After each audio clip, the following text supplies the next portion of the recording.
Come in. Welcome. I'm E.G. Marshall. So many stories I've passed along to you. So many stories of so many kinds. But again and again, I come back to what we began with, the Gothic tale. What is Gothic? There are 100 definitions. One of the ones I like best is a style noted by a gloomy setting, grotesque or violent events, and an atmosphere of degeneration and decay. Does this narrative fit the bill? I leave you to judge that for yourselves. Why are there no mirrors anywhere, Mrs. Kemper? If you want a mirror, I'm sure it can be arranged, Miss Falkirk, so long as you keep it in your room. I didn't plan to carry it about. I wouldn't. It's the one thing Mr. Royston won't stand for. Why? I don't ask.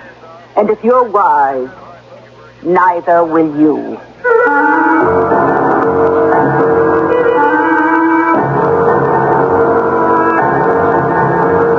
Our mystery drama, Reflected Terror, was written especially for the Mystery Theater by Ian Martin and stars Marion Seldes.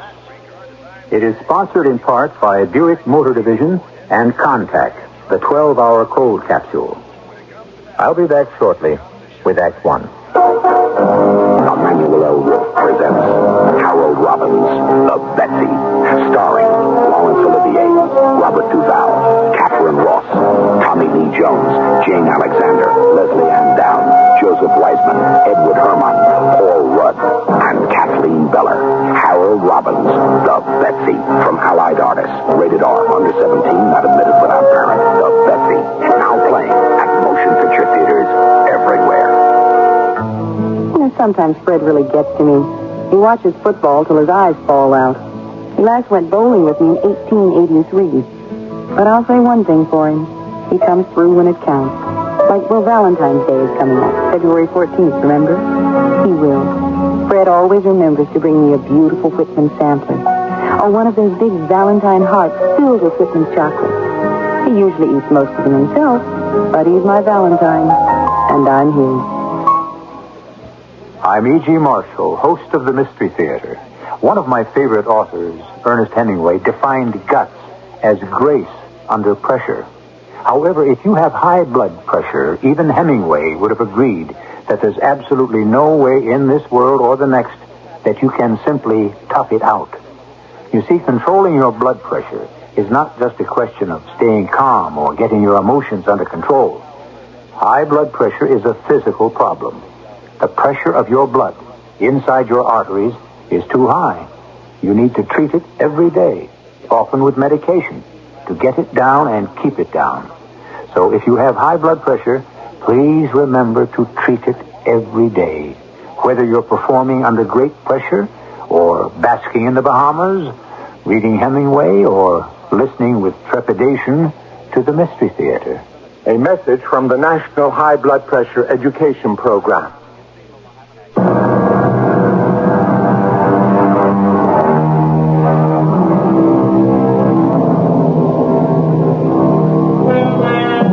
Along the Hudson River, perched on the edge of tumbling escarpments to the river below, are great mansions built at the turn of the 19th century. A magnificence and splendor only possible today for the shahs of the oil countries. Royston Manor House was such a showplace, but by now, in 1896, it has long been in disrepair. Its master, Joseph Conning Royston, a sad recluse, victim of a consuming depression since the death of his beloved wife, in mourning for her untimely death, he occupies this desolate mansion, maintained by a skeleton staff. And to it, as our story begins, comes young Emily Falkirk. You're sure you're expected at Royston House, miss? Of course. Why do you ask? Oh, just there ain't many visitors these days. Hey, up, Betsy! Not like the old days. The old days? Before the madam died. Used to be coachman there myself. My, it was something balls garden parties, all them fancy folk from New York swarming up here all the time. But no one comes anymore. That big old mansion might as well be a tomb, ma'am. Nobody there but Mr. Royston, his poor old mother, foreigners, the Klempers, the dogs, and maybe the Madam Ghost. Ghost? Maybe that's what drove Master James away. Master James? Oh, that'd be Mr. Royston's son. Fine young fella, Master James. Has been gone near 5 years by now. Gone? Left after his father came back. Never hit it off too well, them two didn't. I must be boring you with all this small talk. No, you're not. You see, I'm going there to take up a position. Oh, well, that'd be to replace little old Mrs. Benson, the nurse for Mrs. Royston's mother. I believe that's who it would be. I think that's the name Mr. Royston mentioned in his letter. He did mention her name, did he? Oh, yes. What? Why do you ask? Oh, no reason at all. No reason. This is the beginning of the estate, the part that lies outside the walls. It's getting so dark, I can't see.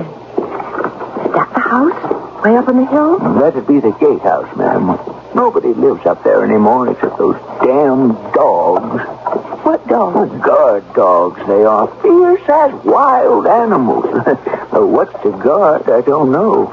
Otto's the only one who can get near them. That would be Otto Klemper. Him. And what is he? A gardener? Once was. Still is, I reckon, though not much is kept up. Damn dog smell is coming. They sound so fierce. They are. Not the best of company. Maybe that's why Mrs. Benson left.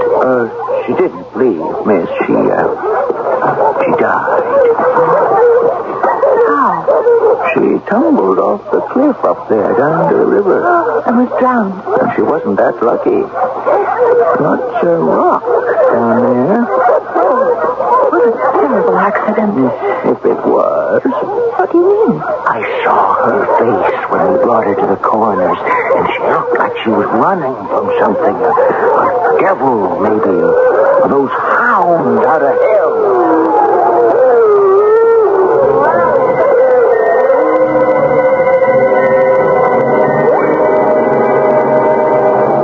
I was in the habit of writing everything down that happened in my uneventful life in a diary. So through it, we can follow the fearful and melancholy record of the history of Royston House. It began, as you have heard, and continued with my actual arrival in that great, gray, fieldstone monstrosity, with its terraces and balconies hanging in space over the terrifying drop to the bosom of the Hudson, and the jagged rocks that line its shore far below. Well, here we are, miss. Let me help you down. Oh, thank you. I can manage. Well, right you are. I'll get your baggage off and into the house. Oh, hello, Mrs. Clamper. Arthur, you can put Miss Falkirk's bags in the servants' hall. I think you know the way. Well, as long as the dogs ain't around. Otto has put them away. Miss Falkirk? Yes. I'm Mrs. Kemper, Mr. Royston's housekeeper. How do you do?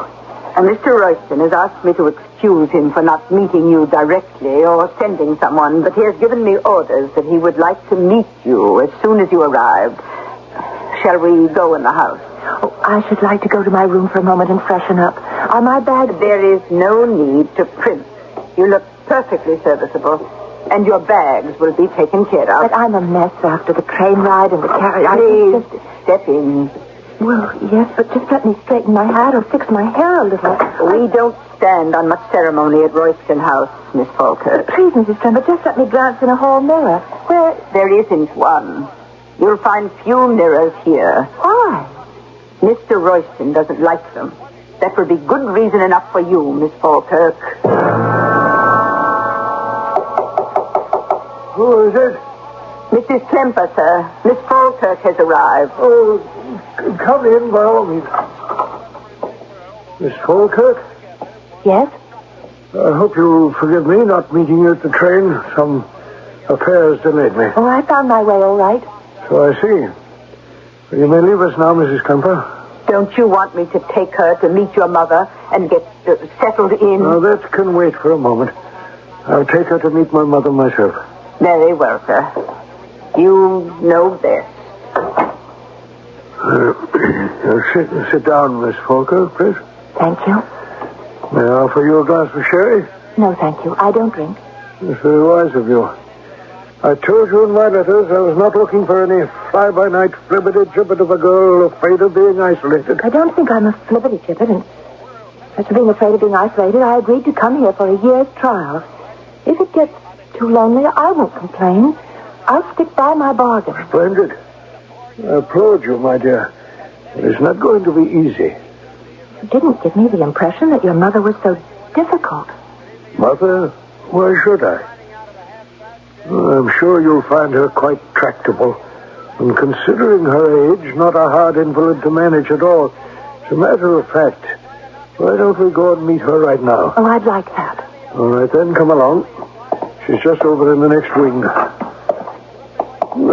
why is that? Why did she leave the gaslight on in the hall? I have a lamp. Come, turn it off for me. Yes, sir, but why won't we need it to see? I told you I have a kerosene lamp. Now do as I say. Yes, sir. That's better. Can't abide light ever since... And I can't abide it.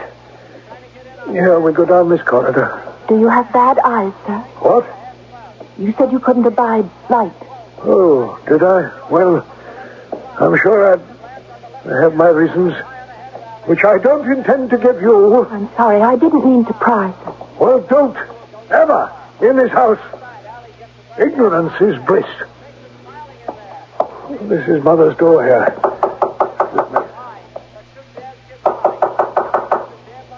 Yes, I'm almost ready. Just wait a minute. It's Joseph, Mother. Can you spare us a moment? Oh, yeah. It's Paula. But I suppose so. Only just a moment, you understand? I don't know what I was expecting. Certainly not what I saw. From the sound of her voice, Mrs. Royston had seemed a cultivated, civilized woman. But that was not what opened the door. She looked like, I don't know, the White Queen in Alice Through the Looking Glass, perhaps. Her wasted face, which must have been quite handsome, was pale as paper, and her hair was a mad bird's nest of wisps and snaggles. She looked like a corpse, save for her eyes, a bright and startling blue, which shone even in the shadowed light like chips of aquamarine. Eyes that were empty behind the sparkle. The eyes of a mad woman. Polly, he let you out, did he? He let you out? Mother, this isn't Polly. It's Miss Emily Falkirk who's come to take care of you. I might have known it was a trick. She looks like Polly. Do you try to look like her? I don't know who Polly is. She was my wife. Was? Where is she? You know, Mother, Polly has been dead for a long time. And Mrs. Benson, a short time. Oh, where is she? Is she dead? Mrs. Benson had to leave us, Mother. That's why we engaged Miss Falkirk. To guard me? To help you. Nobody wants to help me, Joseph. You know that. I am a voice crying in the wilderness. Mother, please. Who will listen? No one will listen. Come away, Miss Falkirk. There's nothing any of us can do when she's like this. But I'd like to help her. You can't help her. You can take over that duty just as soon as you're settled yourself. He led me out of the room and down another long corridor. The only light was that oil lamp he carried. Suddenly, we were in a sort of a gallery, peopled with heavily framed oil paintings. Before one of them, he stopped, lifting the lamp. For the moment, he seemed to have forgotten that I was with him. I can bear to look at you in a painting, but not in the flesh. Not in the flesh. That was my wife. My beloved wife, Miss Falkirk. You see how much you resemble her. I? Oh, well, no, not really. She's beautiful. And so are you. I thought when all the mirrors were gone, the reflection was banished forever. Now you come to bring it alive again. What's disturbing the dogs? I don't know. Mrs. Kemper, what's happening? With the dog, I don't know. Otto has everything under control, so don't worry. Very well. You may show Miss Falkirk to her room, then. You mean I can stay? We'll see how it works out. Is something wrong? He thinks I look like his wife. I mean the one who was his wife. Do you? Much too much. It's a pity you came. Better you leave the first moment you can. But I need the job. How can I? You'll have to decide that for yourself. It may not take long. Well, there are all the elements. The old and decaying house, marked by a feeling of degeneration. A gloomy enough setting, wouldn't you say? And as for grotesque and violent events, well, our story has scarcely begun. Wouldn't you imagine that they are lurking offstage in the wings, ready to burst forth? But the proof of that must wait until I return shortly with Act 2. The 1978 Buicks, cars designed to make a whole lot of sense. A little science. But along with the innovation and logic, there's all the comfort and luxury people have always loved about Buick. A little magic. From the Skyhawk and the amazing new Century and Regal, A little science. right up through the trim, live, full-size Buick. A little magic. It's the kind of science that gives you the wizardry of smooth, even-firing V6 engines. Cars that are trim but roomy. And the kind of magic that makes driving them fun. The 1978 Buicks. See them soon at your Buick dealer. They surely will astound you. The amazing things you see. The cars they're super wonderful. How can such things be?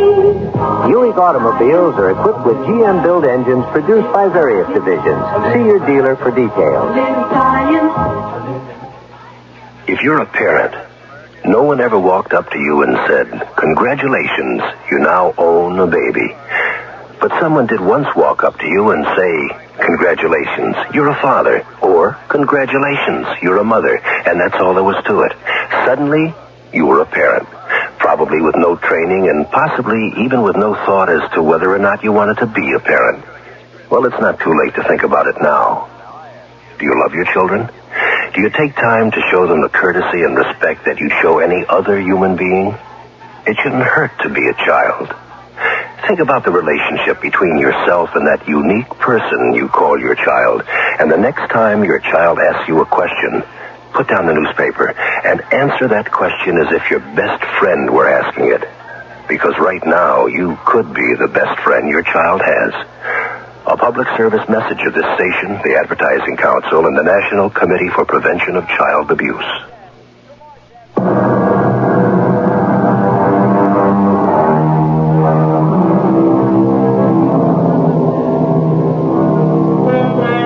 The days passed at Royston House, and Emily Falkirk settled into her routine. Her room was pleasant and cheerful enough, although it looked away from the river.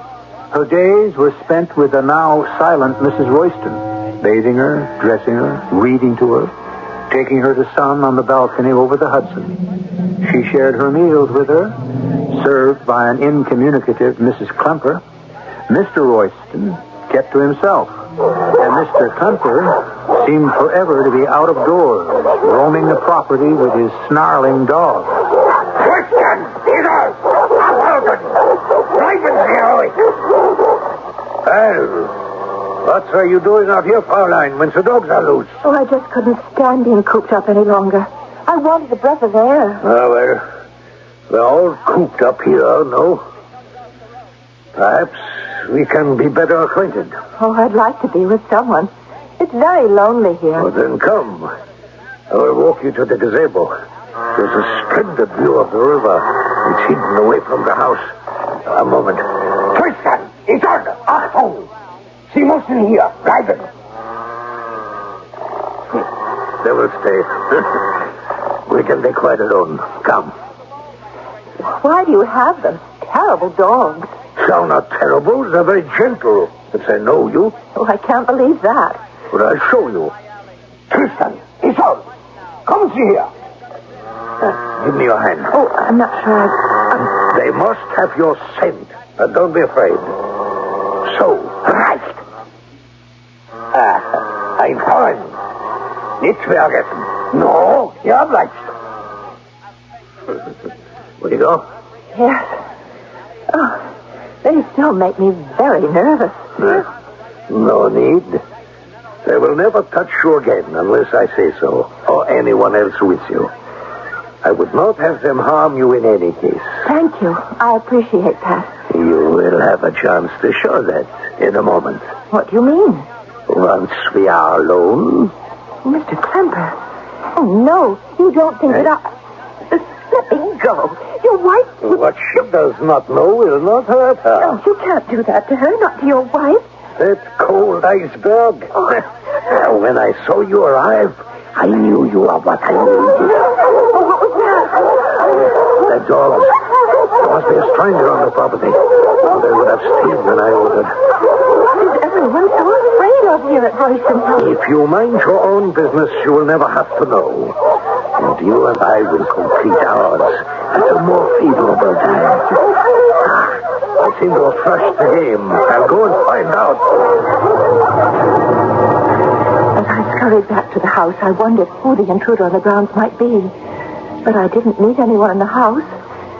And after checking my patient to see that she was still napping, on my way back to my own room, I stopped again before the portrait of Mrs. Royston. You do look like her.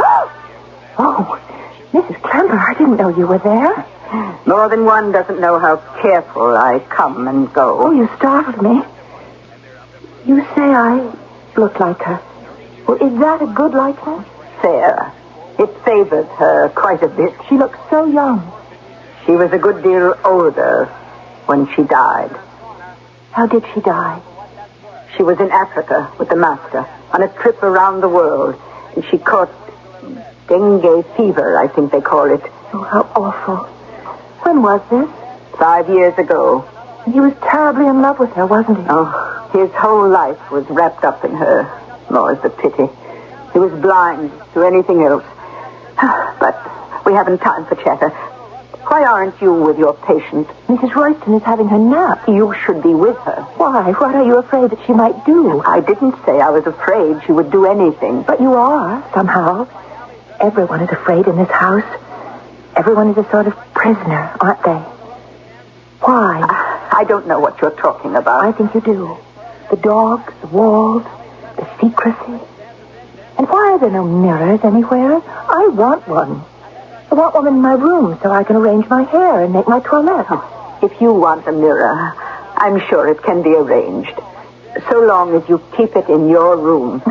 I didn't plan to carry it about with me. I wouldn't. It's the one thing Mr. Royston won't stand for. Why? That's his business and his right. I don't inquire. And if you're wise, neither will you. Yes? Come in, Miss Falkirk. Close the door. You sent for me, Mr. Royston. Yes. Are you going to discharge me? What? I said, do you want me to leave? Whatever gave you that idea? The day I came, you said... Oh, I mean, I just thought that's why you sent for me. Oh, forgive me. I was somewhat abstracted. I made a trip to town yesterday, a rare excursion. I bought something for reasons of my own. I no longer want it. It's wrapped in that package on the table. You may have it if you want. What is it, Mr. Royston? something Mrs. Kemper tells me you asked for? A mirror. You may have it on one condition. What is that? You must keep it in your own room. Just never to leave it. If you wish. You may leave now. Oh, one other thing. Yes? 2 or 3 times the dogs have been disturbed lately. Prowlers of some kind. It wouldn't be anyone looking for you. Me? I told you in my letters I'm alone. I have nobody else in the world. No family, no friends? My family is dead. My friends are half a continent away. No young man in your life? That is why I am half a continent away from my friends and him. He married someone else. We all have our crosses to bear. Very well, Miss Falkirk. That'll be all. I left this brooding, haunted man in a turmoil, clutching the heavily wrapped package he'd given me, which turned out to be an inexpensive, quite ugly, but serviceable hand mirror. It was a godsend to be able to see myself again and fix my tangled hair. Suddenly I felt stifled. Where are you going? Oh, just to get a breath of air, Mrs. Kemper. The dogs are loose, and my husband is not back from town yet. The dogs are used to me now. I wouldn't count on it. I'll stay on the porch. Mrs. Kemper. What? Why must we have them? The dogs, I mean.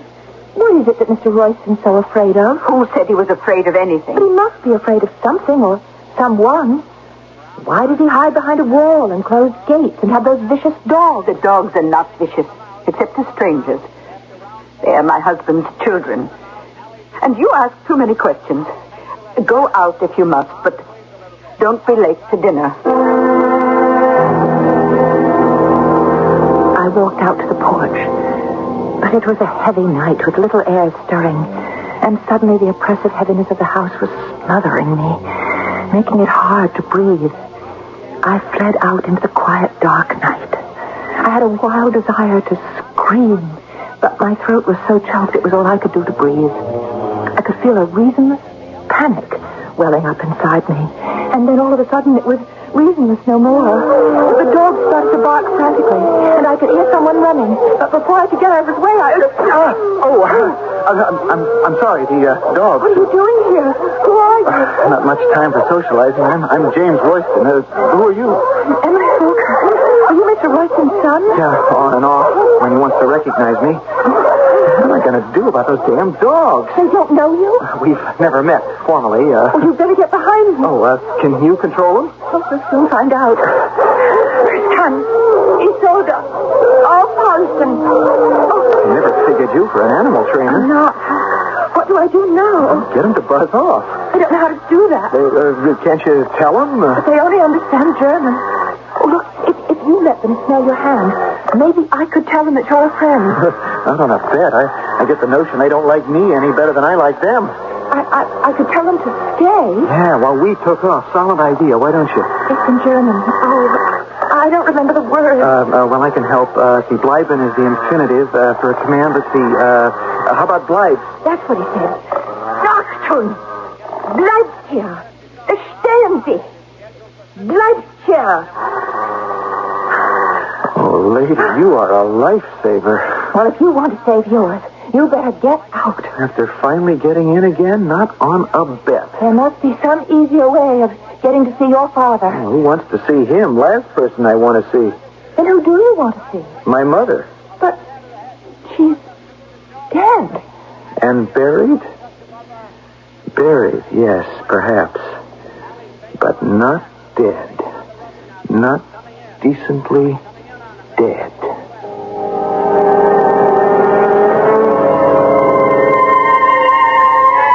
Now, there's a statement to conjure with. Buried, but not decently dead. Who is this strange intruder that Emily has saved from the savage guard dogs? Is his name really James Royston? And is he actually her employer's son?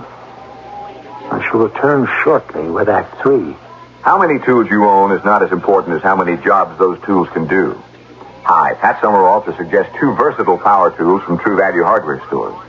The Dremel Moto Tool Kit is ideal for the home hobbyist, the artist, or craftsman, for use in building and repairing model ships, cars, planes, miniature furniture, and more. The kit includes accessories to sand, polish, grind, and carve, plus a handy wrench, all in one compact kit for just $22.77 from True Value hardware stores. Another versatile power tool is the Skill cordless 3/8-inch 2-speed reversible drill for just $29.97. Use it to drive screws, remove them, or drill holes. And because it's cordless and comes with its own 115-volt recharging unit, you can use the Skill 2-speed reversing drill anywhere. You can find the Dremel Moto Tool Kit and the Skill 3/8-inch cordless reversible drill at participating True Value hardware stores and home centers. More than just a name, it's their way of doing business. Can you ask your mother anything? If so, ask her if she took any prescription drug in her pregnancy with you. You may be a Des daughter, one of 3 million. Diethylstilbestrol, or Des, was widely prescribed from 1941 to 1971 for pregnant women. 90% of daughters born of these pregnancies have an abnormal condition called vaginal adenosis, which must be carefully monitored by a Des gynecologist.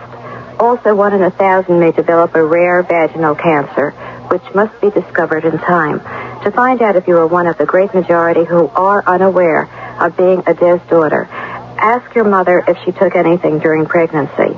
Ask her obstetrician. You have a legal right to hospital records and prescription files. Or better still, ask your gynecologist for the simple iodine stain. For more information, write Des Action, P.O. Box 1977, Plainview, New York.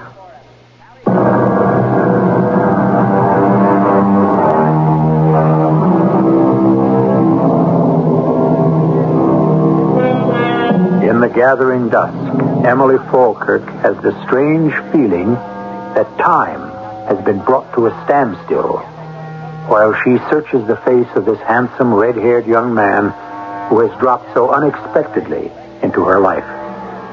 And in spite of all sensible alarm signals ringing in her head, her heart tells her, paradoxically, to trust him, no matter how odd his statements. But time can be held still only so long. What do you mean, not decently dead? I've searched half the world, and I've yet to find my mother's grave.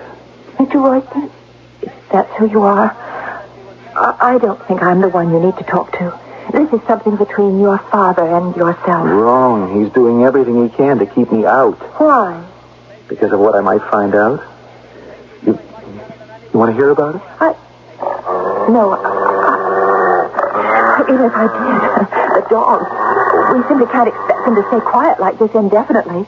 Not while we're right here on top of them. Yeah, there's a gazebo right down at the end of this path of pine. I know, that's where I was headed. Well, will you come with me there and let me explain? I don't know why I went with him.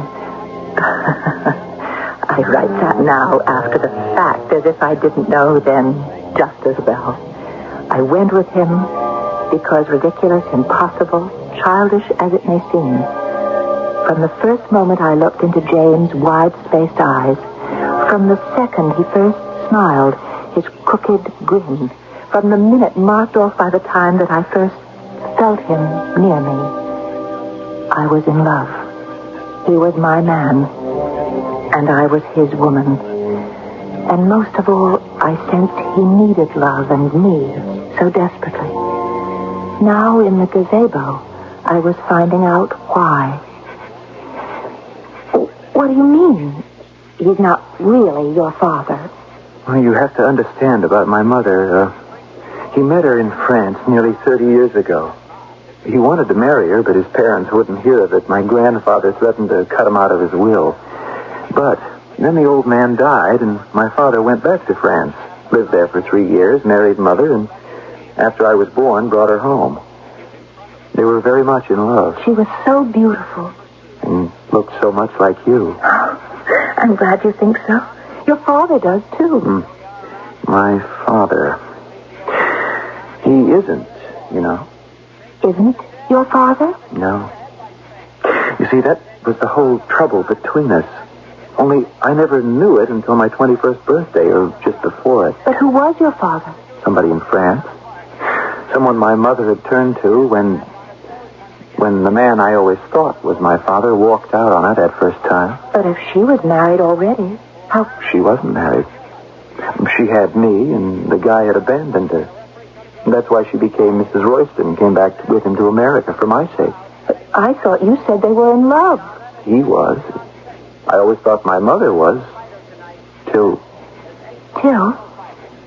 Well, it all came to a head because there was some kind of inheritance I was supposed to have, and I told him to his face I didn't want any part of it. I was ordered out of the house. I must say I took advantage of that and ran back to college. I never thought that would be the last time I'd see my mother again. I thought she died in Africa. Well, so did I. You see, right after the big quarrel, they went on this trip around the world from which she never came back. That is, if she went. I don't know what you mean. I wish I was sure that I did myself. After my mother died, my father refused to see me. If she had a will, I heard nothing about it. I was out of college by then, and I didn't give a damn. I'd shipped out to go around the world myself. And you're just back from that? Well, that's about it. Been back most of the year, but Mr. Royston refuses to see me. And I haven't been able to get in the house. Even some detectives I hired couldn't. That's when I decided to make a try myself. You know, there's more than one old tree around the property I knew I could climb in by. But didn't you know about the dogs? You have to take some chances in life. Why did you want to come back here, knowing that you weren't wanted? Because I have every reason to believe that my mother didn't just die. I think she was murdered. But even if that were true, how could you prove it? Listen to me, Emily. When I was in Africa, I went to Dar el Salaam, where my mother was supposed to have died. There was no grave, no record. No one knew about her death. In every port I called on, I checked steamship records of the boats she was supposed to have traveled on with my father. No record. Only on the transatlantic liner that left America did I find a listing of Mr. and Mrs. Royston. And you think... You don't mean that somehow he might have... that she might have fallen overboard? No, I don't think that at all. Then what? I don't think my mother ever left this house. I think she was dead before that trip even began. Oh, you can't believe that. How? I think he killed her. Oh, that's sick. That's ridiculous. What could he have done with... I mean, what... What did he do with her body? That's what I want to find out. I think he buried her somewhere inside the house. Oh, how could we even imagine such a thing? It isn't imagination. Look, this is a letter I received from Buddy shortly after her death. Who?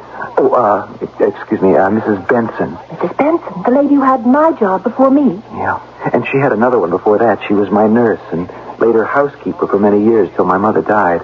Now, let me read you just a few lines. Let's see, here.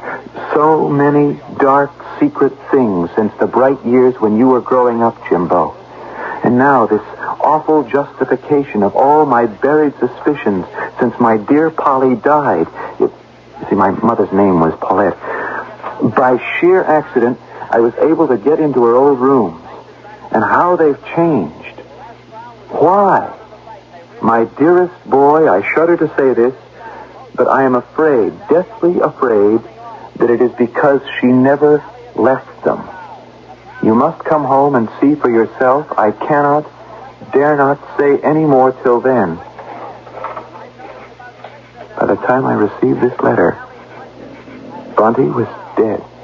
James, what is it you want from me?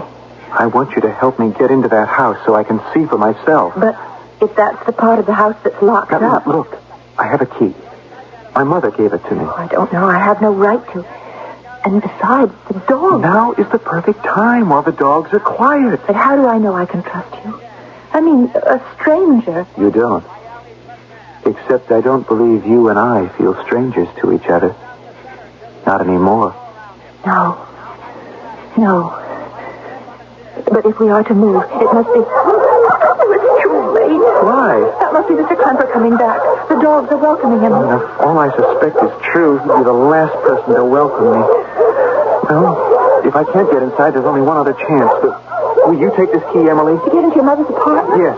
What could I find? What would I look for? Well, there was more in the letter than I read. In my mother's bedroom, there was a great double door with mirrors leading to a small dressing room. The door was on the wall opposite the windows. Now, let me know if it's still there. Here, you can write me or send a message at this address. Oh, I don't know. Please, promise. Somehow I know I can count on you. Then we're fated to meet again and again.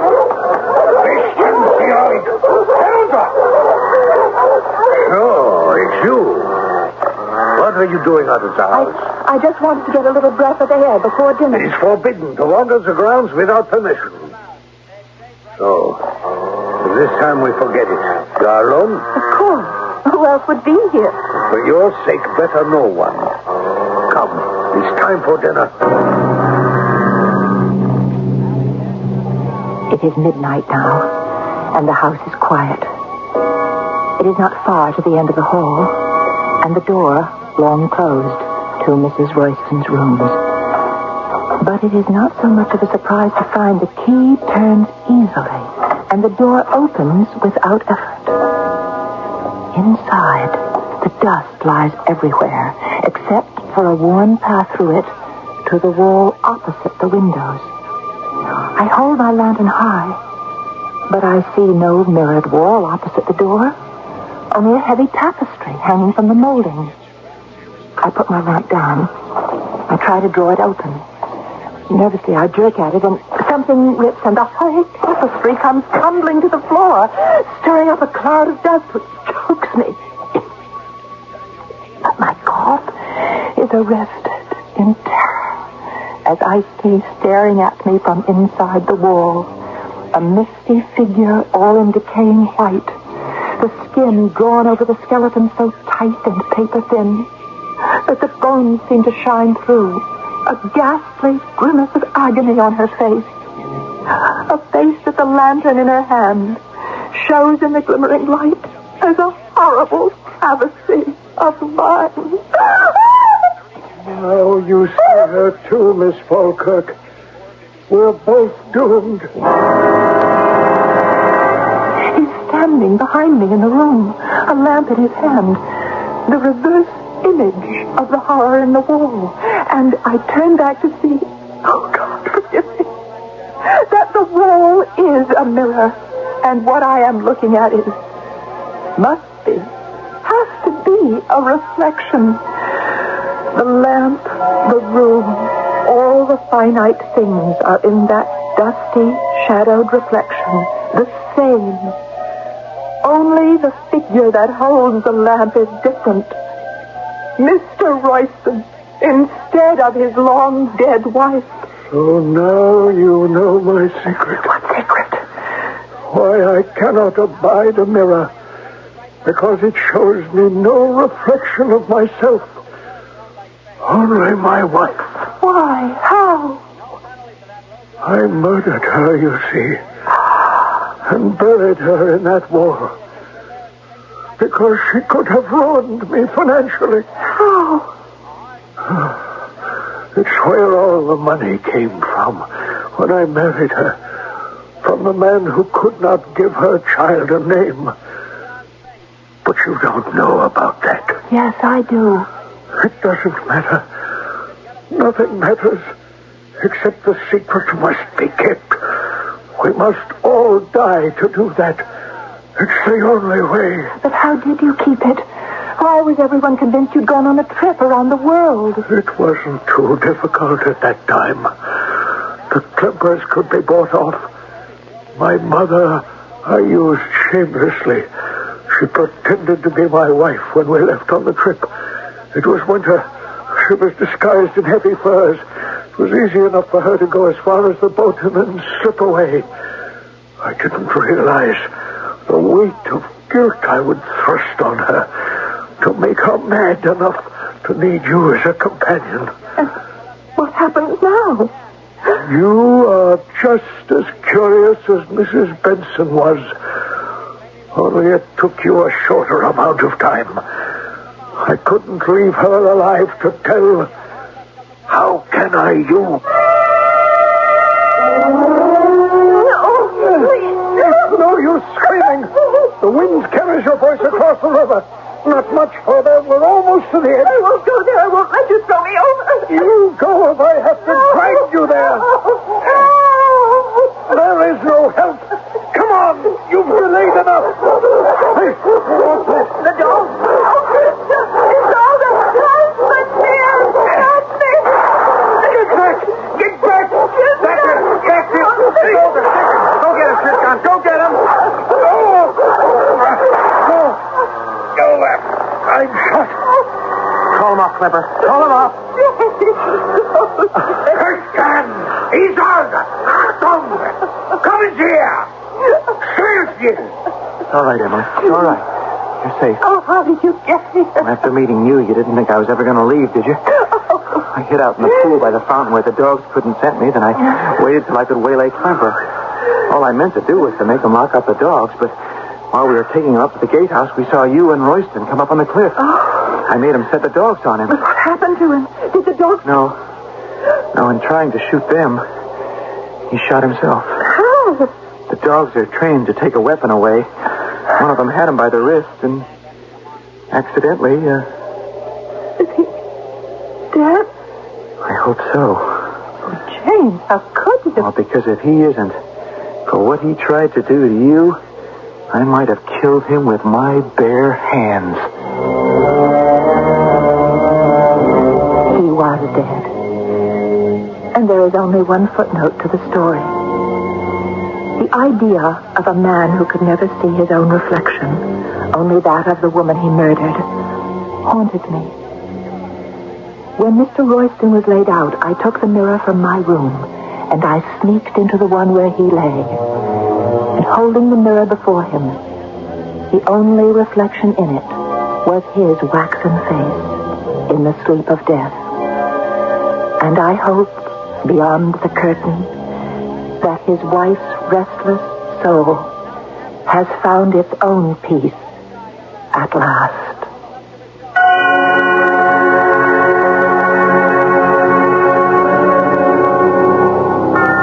Whatever reunion took place between Joseph Royston and his wife, a kinder union came to James and Emily.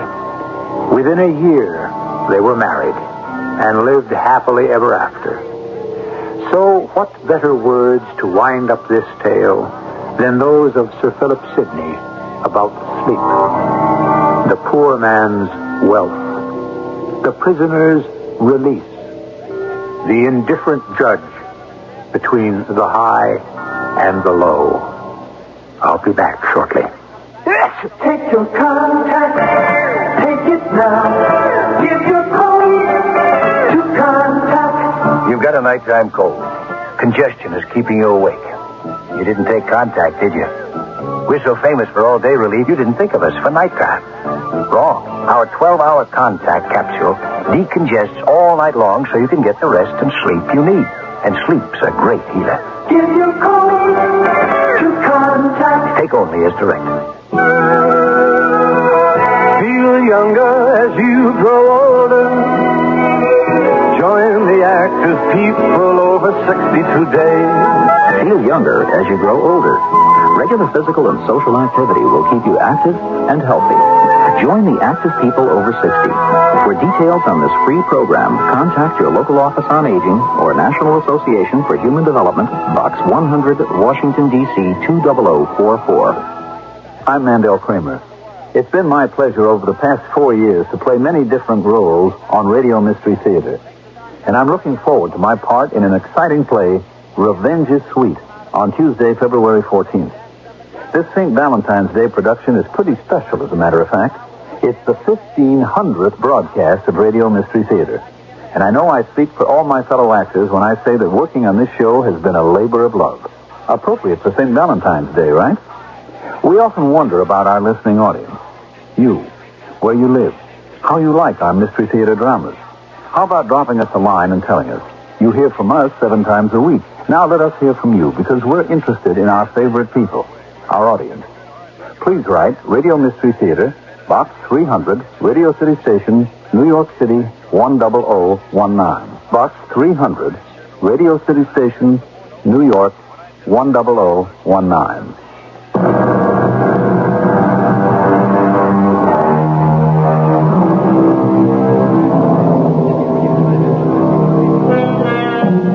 A gloomy setting, grotesque and violent events, and an atmosphere of degeneration and decay. In the beginning, I promised you all of these, and I hope I have kept my promise. For these are the ingredients of what is known as the Gothic tale. Our cast included Marion Seldes, Russell Horton, Court Benson, and Bryna Rayburn. The entire production was under the direction of Hyman Brown. Radio Mystery Theater was sponsored in part by True Value Hardware Stores. This is E.G. Marshall inviting you to return to our Mystery Theater for another adventure in the macabre. Until next time, pleasant dreams.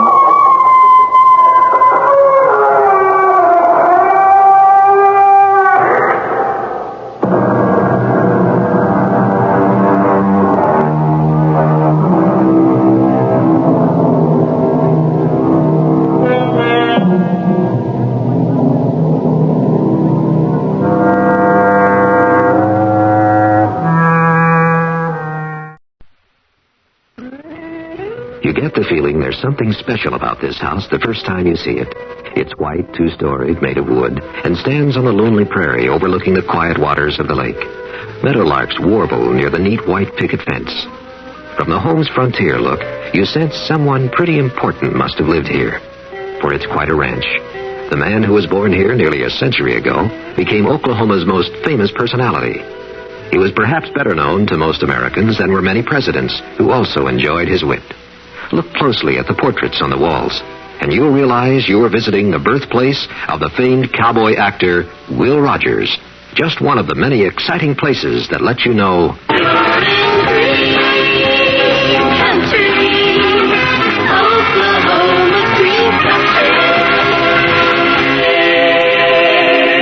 Stay close this year. Visit Green Country. For free tour guide, write Green Country, Box P, Bartlesville, Oklahoma. The CBS Radio Mystery Theater presents...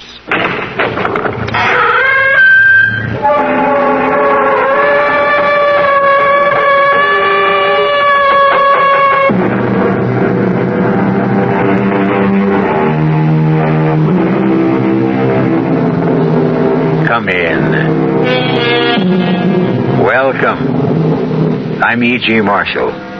Yes, we know it's dark in here. But you won't need any light to experience the terrors we have in store for you. Just keep your ears open and your imagination at work, and even in the dark, you will see such miracles as you've never known before. Yes, we said miracles because our tale concerns the miraculous. When you meet Mr. Ross, he may seem like a most unlikely person to be a miracle worker. But the gods make strange choices sometimes. And in the case of Salvador Ross, they gave him the ability to make choices of a most unusual nature. I want to make a deal, Mr. Halpert. Only it's going to sound crazy, so don't throw me out right away. You know how old I am? What the heck are you talking about, kid?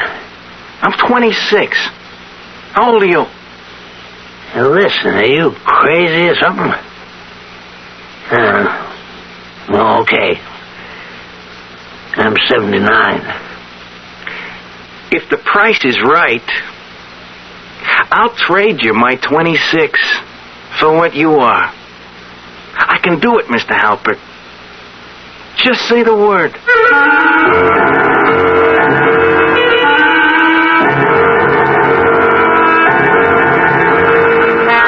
Our mystery drama, A Bargain in Blood, was written especially for the Mystery Theater by Henry Slessor and stars Tony Roberts.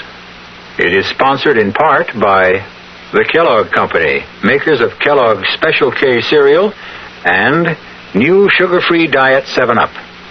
I'll be back shortly with Act 1. Hi, I'm Goldilocks, Ms. Goldilocks, if you please, and I'm a professional taste tester. Here at my taste test laboratory, that's TTL for short, I taste test everything from porridge to diet drinks.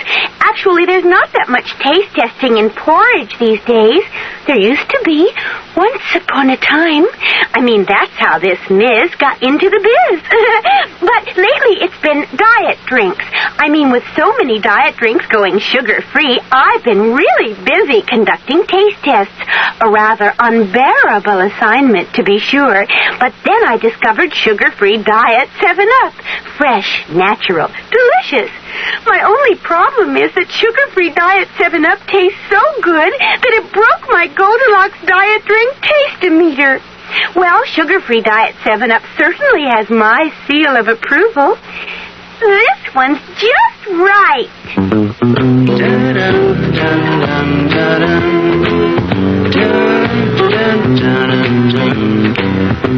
Hello, I'm Roger Miller for Gabriel Striders. If you're going to make it big in the entertainment world, you'd better have something special to offer the public. And I guess the same holds true when you're selling a product. One thing I know for sure, Gabriel has something really special in their Striders shock absorbers. With most ordinary shocks, you're stuck with the ride they give you. But with Gabriel Striders, you can choose the ride you want, because heavy-duty Striders can be custom-tuned for your car's suspension system and custom-tuned for your kind of driving. Regular, firm, or extra firm. You can set Striders or have your serviceman set them for your suspension, for the way you drive. If you need shock absorbers, adjustable Striders will give you the control and stability you need. Gabriel Striders. King of the road.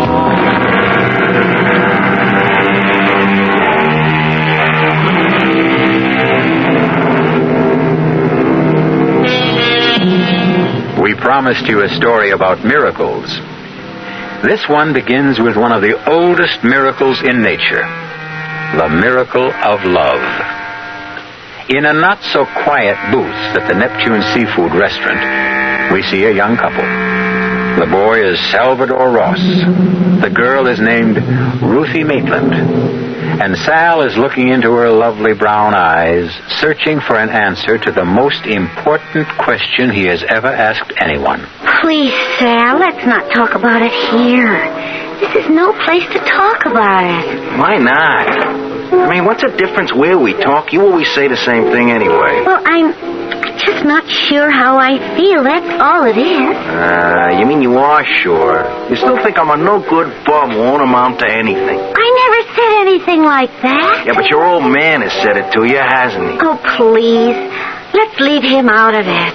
He's the real reason you won't marry me. I mean, he thinks I'm not good enough for you. Sal, people can hear us.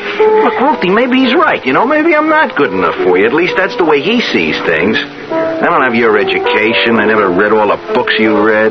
You just don't understand about my father. He's been a teacher all his life. Books and music and art, they're the most important things in the world to him. But that doesn't mean they are to me. Yeah, but he's important to you, isn't he? Yes. I love my father. I love him very much. And now that he's sick, I have to spend a lot of time with him. Sure, yeah. Time for him to tell you what a rotten boyfriend you picked for yourself. Oh, Sal. Factory bum who can't earn more than $100 take home a week. Don't you think money's important, Sal? When people get married, money means something. Yeah, what if I had money, huh? I mean, would that make the difference? I mean, would you say yes? Oh, then? Sal, please. Let's just finish our meal in peace. Look, I'm not touching another bite until I get some kind of answer from you, Ruthie. All right. If you insist on an answer, maybe I'd better give you one. I'm sorry, but it's no. I won't marry you.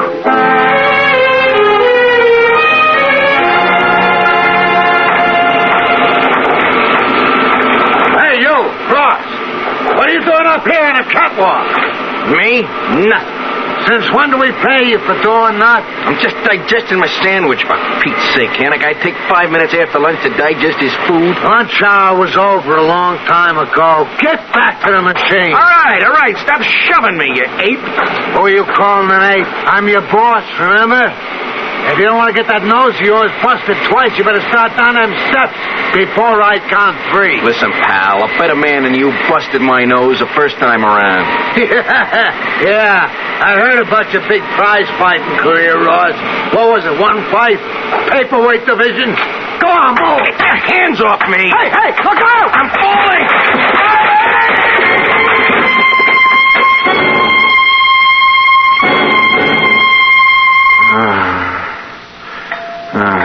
Hey, kid, you gonna sleep all day or what?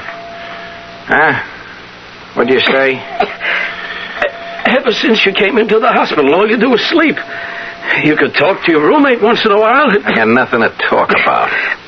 How's the busted leg? It's busted, that's all. Well, that's nothing to cry about. Not at your age. You take a chest like mine, that's something to cry about. You got a cold, big deal. What cold? I got pneumonia. Double, triple, who knows? I'm lucky I lived to see another day. You'll live, Pop. Listen, I'll trade you that broken leg anytime. You just ask me. All right. I'll make you a deal. You give me that little cold of yours, you can have my broken leg. You see how you like it, Pop. You think I'm kidding? I'd do it in a minute. Okay, it's a trade. My broken leg for your pneumonia. It's a deal.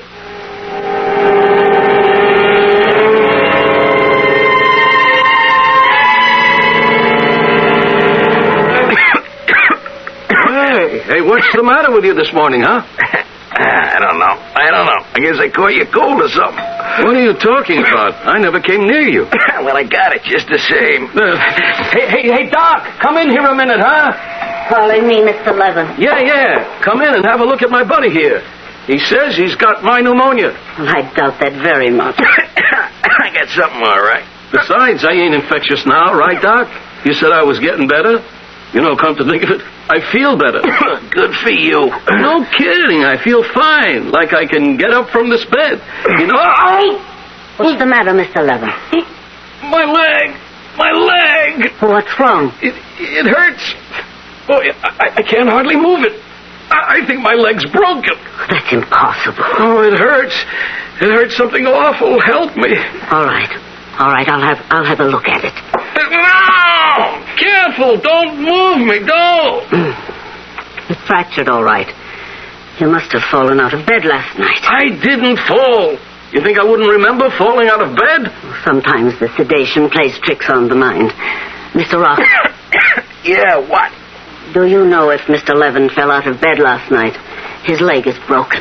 No, I didn't hear him fall. Hey, you really mean that? About his leg? That's how it looks to me. And I'd better see about getting that leg in splints right away. Don't move, Mr. Levin. I'll send the nurse in. Oh, how could this happen to me? How? What did I do to deserve this? Hey, Pop. You remember our bargain? What? Your pneumonia for my busted leg. Are you crazy or something? I wonder if my leg is... Hey, doesn't hurt anymore. It feels okay. I'm locked up with a crazy man. I'm telling you, it's true. I got your rotten pneumonia. But you got my broken leg.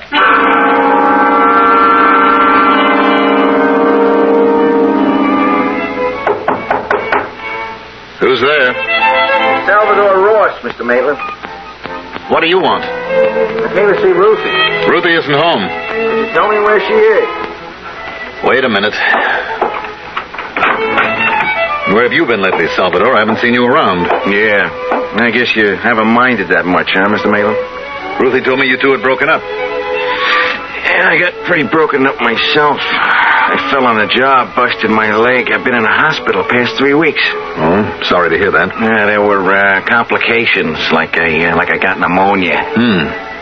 It's too bad. I'll tell Ruthie you called. Just tell her I was here, huh? Tell her I was sick, but I'm okay now. Tell her I'll call her soon. All right. I'll give her the message. And you could also tell her that I quit my job. I'm going to look for something better. Yes, Salvador, you do that. You look for something better. We should all try to improve ourselves. Yeah, that's what I'm going to do, Mr. Maitland. You wait and see. I'm going to improve myself.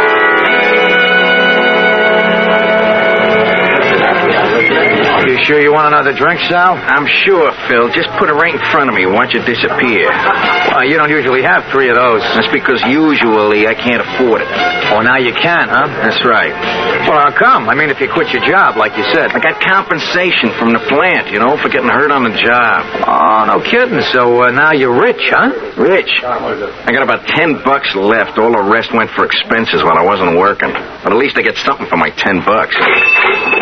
Well, here's what you get, Sal. $2 change.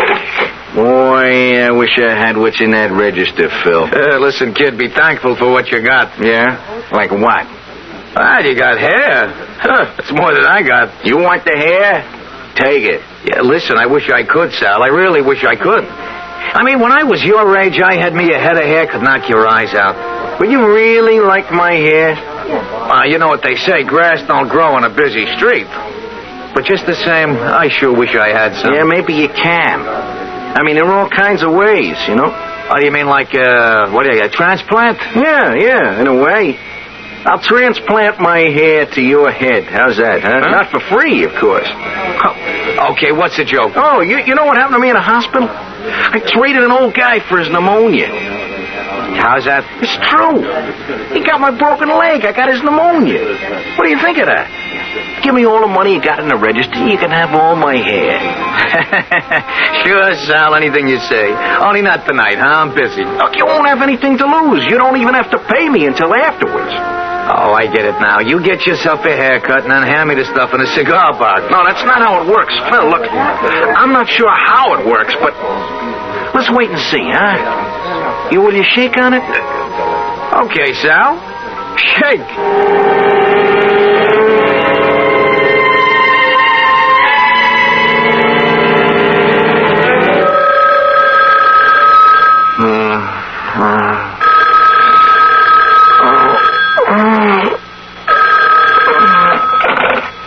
Hello.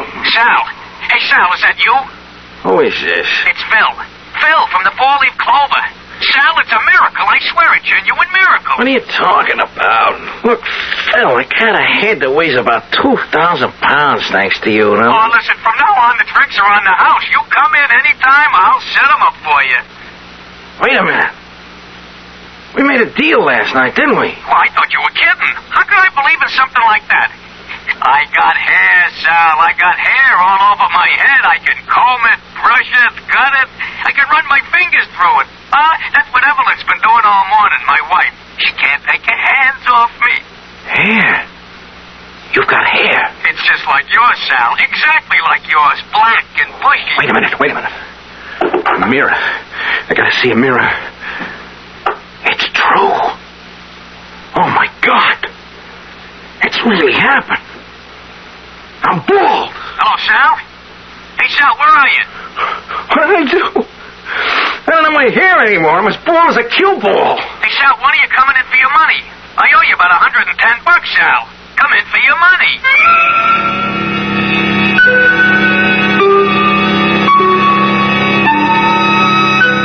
So there is a cure for baldness. However, you have to have the good fortune to know young Salvador Ross. Although young Salvador Ross looks a bit older now. He may regret his bargain now, but who knows what the future will bring? Because now that he knows he has a talent for trading, perhaps Mr. Ross can trade his way into a better, brighter future. I'll be back shortly with Act 2. Give your hand to a friend. Give your heart to your love. But give your allergies to contact. Now listen carefully, because this message may surprise you. There is an ingredient that can effectively help block pollen's bad effect on your system. Sneezing, sniffling, drips, itchy, red, watery eyes. It's the antihistamine most prescribed by allergy specialists, and it's an ingredient in Contact. Surprising, yes, but the true wonder of Contact is how our tiny time pills keep this antihistamine working, helping up to 12 hours per capsule, all day, all night. Allergy is our business, too. Give your hand to a friend.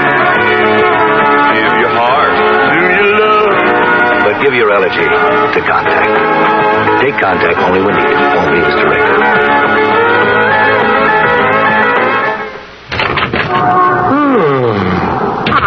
Bad day at the store, dear. Just let me sit down for a minute.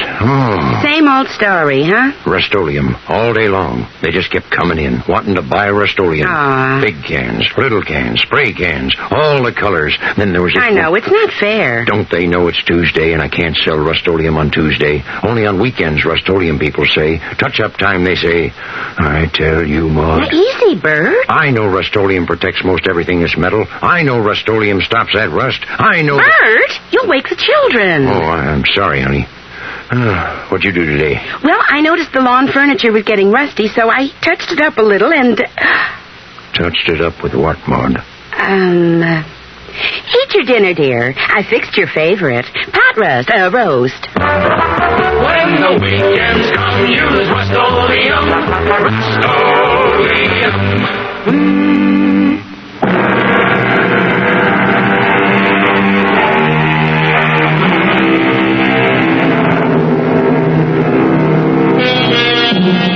Our story resumes in still another friendly neighborhood tavern. Not the Four-Leaf Clover. Salvador Ross hasn't chosen to return to the Four-Leaf Clover, not since the night when he made the incredible transaction with Phil, the bartender. The thought of visiting his own head of hair was far too repugnant for Sal Ross. Or perhaps it was because he realized how cheaply he had sold part of himself, $110.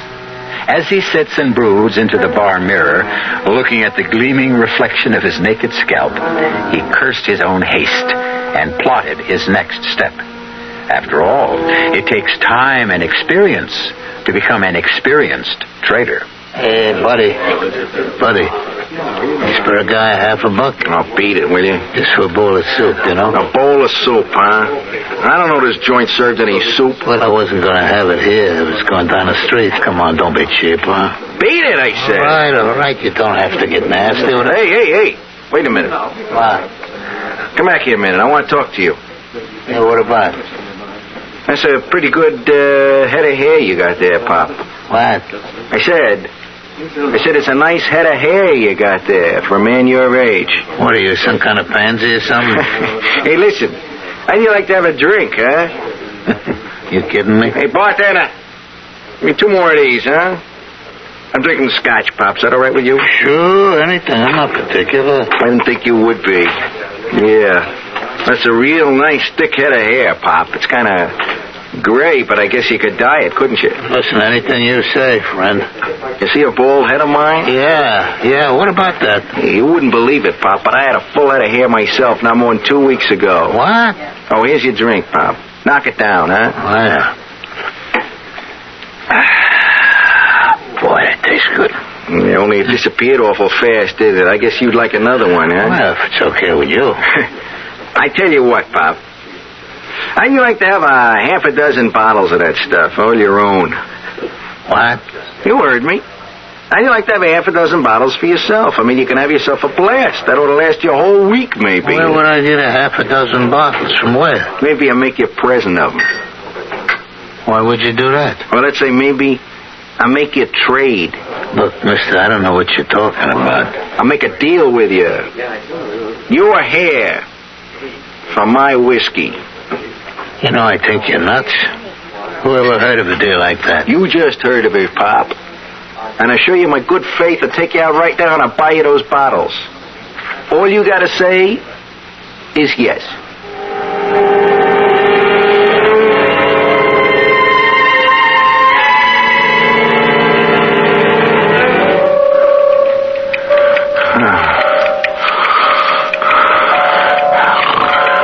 What is it? Jeez, I must have been dreaming. What time is it anyway? It's 3:30. I was going to stay awake and see what happens to... Oh, my God. My hair. My hair is back. It's back. I gotta look in the mirror. Oh, jeez. It's true. It's true. My hair's all grown back. Only it's not my old hair. That can't be. It's white. It's dirty. It's greasy. It's the bums. That's what it is. I got the bums hair. He's got my whiskey. It really works. He's bald and I'm drunk. And I got hair. And I'm broke. That's the craziest thing I ever heard of, but it's true. I can swap what I got for anything. Anything at all. Only what have I got to sell? What can I give up to really get some real bread? Yeah, I know what it is. Jeez, I got the most important thing in the world. In the whole world. It ought to be worth a fortune to the right party. It ought to be worth $1 million.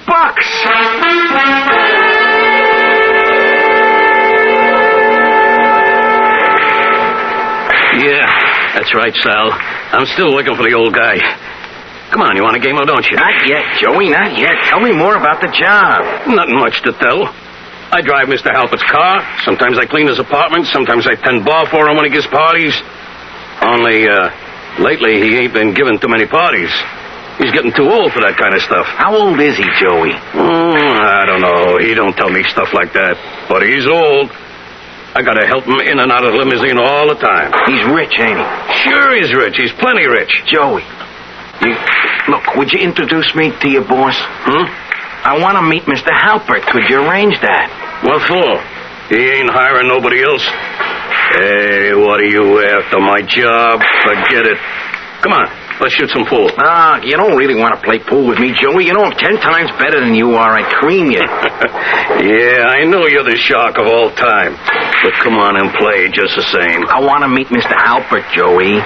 I got a proposition for him, see? Something that'll interest him a whole lot. Forget it, Sal. He don't see people. He hardly ever leaves the apartment nowadays. It's important. It's very important. Come on, Sal. He's not going to talk business with somebody like you. Big bankers and people like that are trying to see him all the time. He won't even talk to them. Listen, Joey, look, you get me in to see Mr. Halpert, I'll give you something for your trouble. Like what? I got no money, but I'll give you something else. You can have my game, Joey. You what? I'll swap you my pool game for a meeting with your boss. I mean it. You say the word, you can play as good as me. You mean like you'll coach me? I don't have to. You don't... Look, you'll play as good as me, that's all. I can do things like that. I can't explain how, but I can. Just say yes, Joey. That's all you gotta say. And if you start shooting real good, look, will you get me in to see Mr. Halpert?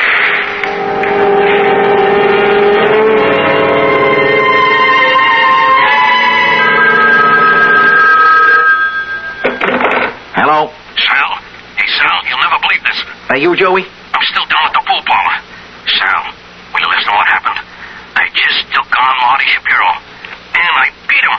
First time in my life I ever beat Marty in a pool game. I told you it would happen. Listen. The score was 125-50. That's how much I beat him by. And wait till you hear this. I took on Grimsky himself, the guy who owns the place, you know? He bet me $100 I couldn't do it again, and I did. I beat him, Sal. You got my game, Joey. I told you. You got what I used to have. But now, look, you owe me a favor, too. All right, what's this all about? This is the guy I told you about, Mr. Halpert. The guy with the, treatment. Huh? You don't look like any doctor to me. I'm not a doctor, Mr. Halpert. I mean, not exactly. What the heck does that mean, not exactly?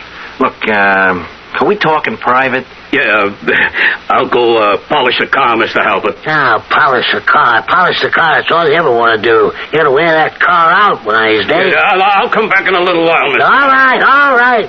Get down to it. Now, what do you want exactly? I want to make a deal with you, Mr. Halpert. Only it's going to sound crazy, so don't throw me out right away, see? You know how old I am? What the heck are you talking about, kid? I'm 26. How old are you? Listen, are you crazy or something? Okay. I'm 79. If the price is right, I'll trade you my 26 for what you are. I can do it, Mr. Halpert. Just say the word. If that isn't the dumbest thing anybody ever said to me, what nut house did you escape from anyway? Nobody can trade how old they are. I can. I can trade anything I want. You see this head of hair? Yeah.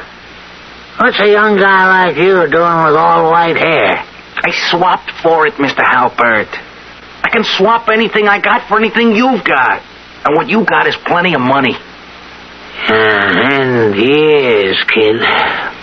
Too many years. I'll take them off your back. You just say yes. That's all you have to do. Okay. That's enough. Beat it. Look, you gotta believe me, Mr. Halpert. Give me a chance to prove it. You don't have to pay me off until it works. I mean, what would you give to be 26 years old again?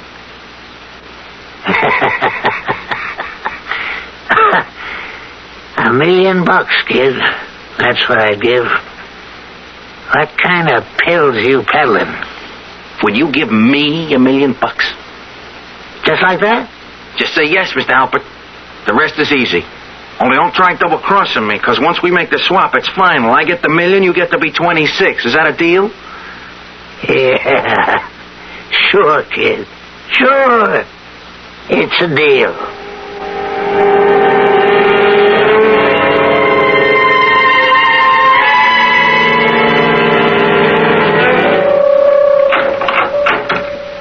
Hey, Mr. Ross, best suite in the hotel. Wait a minute while I turn on the lights. And this here's your air conditioning unit, Mr. Ross. You can adjust it for any temperature you want. Mr. Ross, you okay? Yes.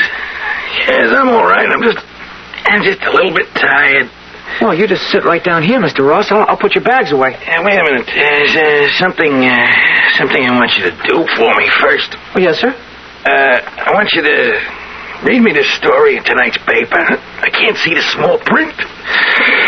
What's it say there about this man, Halpert?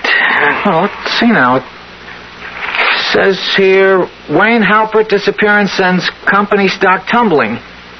The mysterious disappearance of retired multimillionaire Wayne Halpert, 79, has caused investors to shed large amounts of the shares in W. Halpert Enterprises. I was smart to take mine in cash. Yeah, I got it all in cash. What was that, Mr. Ross? I know where he is, you know. He's on that yacht of his, sailing down the Mediterranean with all those pretty girls aboard. Look, Mr. Ross, maybe you better get to bed. Yeah, I'm very tired. You're a kind young man. What'd you say your name was? Albert, sir. Yes, Albert. You're a very kind young man. How old are you, Albert? 19, sir. You're 19, only 19, huh? Well, you got your whole life in front of you, haven't you, Albert? Oh, yes, sir, I guess so. How much you earning in this hotel, Albert? Well, not too much, sir. Including tips, about $75 a week. How long you think it'd take you to save $1,000, Albert?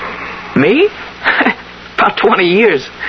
What would you give to have $1,000 in your pocket right now, Albert? Are you kidding? You're only 19 years old. What if you were 20, huh? That bother you a lot? Of course not. 19, 20? What's the difference? It was just 1 year. That's all, Albert. 1 year. Could you make a deal like that?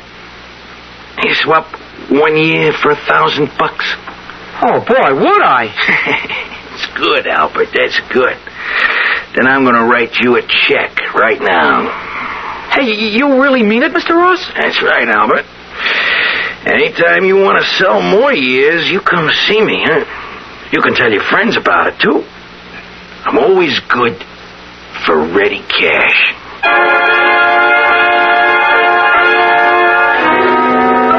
So Salvador Ross has started to buy back the years he gave away. Tomorrow morning, he'll be 78 years old.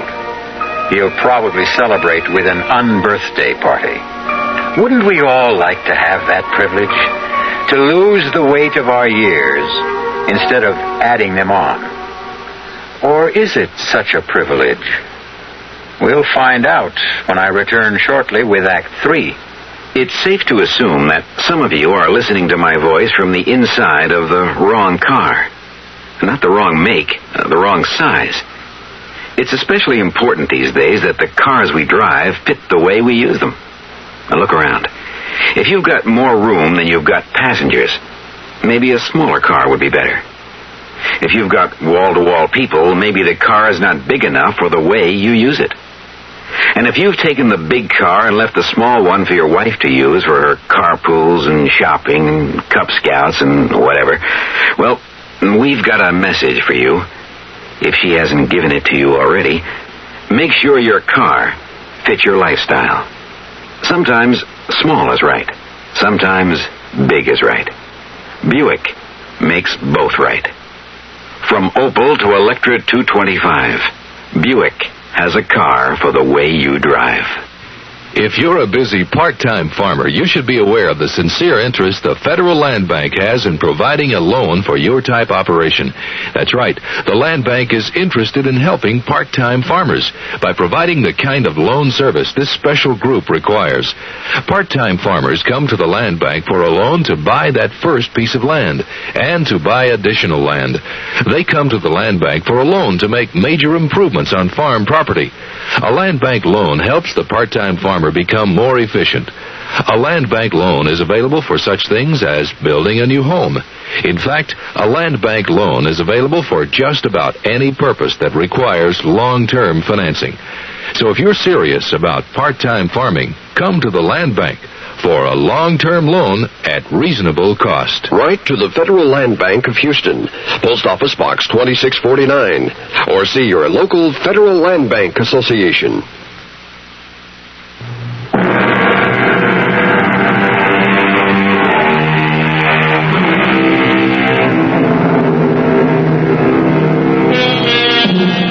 It's been almost 2 months since Salvador Ross moved into a luxurious suite in the city's most elegant hotel.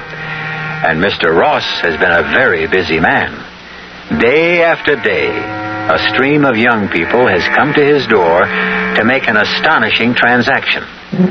One by one, Salvador Ross has regained the years he gave away, until finally, at a price of only $53,000, Sal was able to look in the mirror and see the young man he used to be.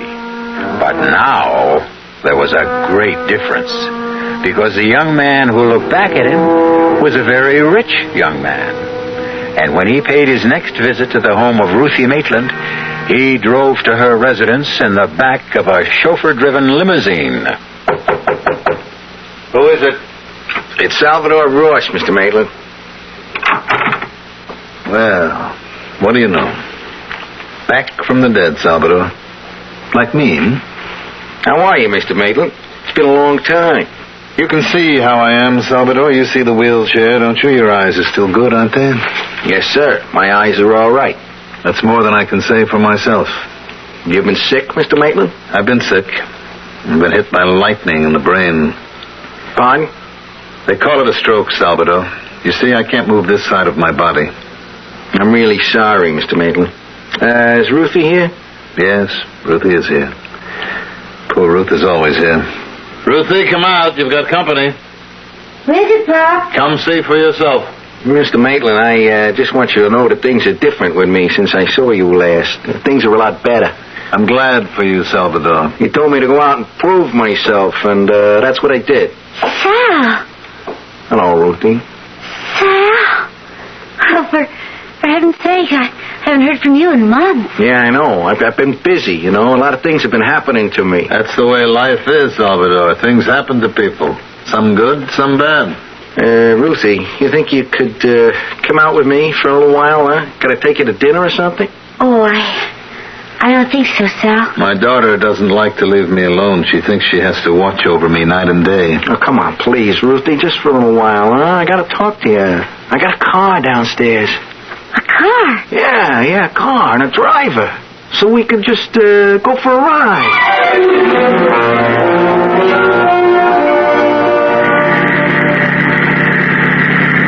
I just don't understand understand how it could have happened, Sal. I mean, you had nothing just a few months ago. Now everything's so different. I just hit it big, Ruthie. I got lucky. You're not doing anything dishonest. No, I swear I'm not. I just, I come into some big money, that's all. An old man. He left me a lot of money. Someone I did a favor for. It's all so incredible. And you look so different. Even your face looks different. It's your nose, Ruthie. That old broken nose of mine is gone. I swapped it for, had it fixed. I don't know what to say. I'm just overwhelmed. Well, say you see me again, Ruthie. That's all I want to hear. I mean, I know you turned me down when I asked you to marry me, but, at least see me again, huh? Well, yeah, of course. Only it can't be too often. You saw my poor father. Yeah. It's too bad about what happened to him. He's so terribly ill, Sal. He needs me. Yeah, I need you too, Ruthie.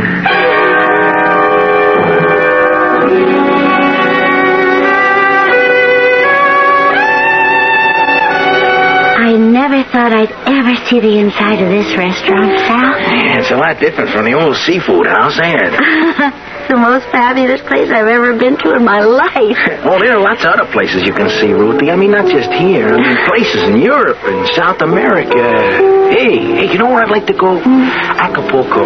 Everybody talks about Acapulco.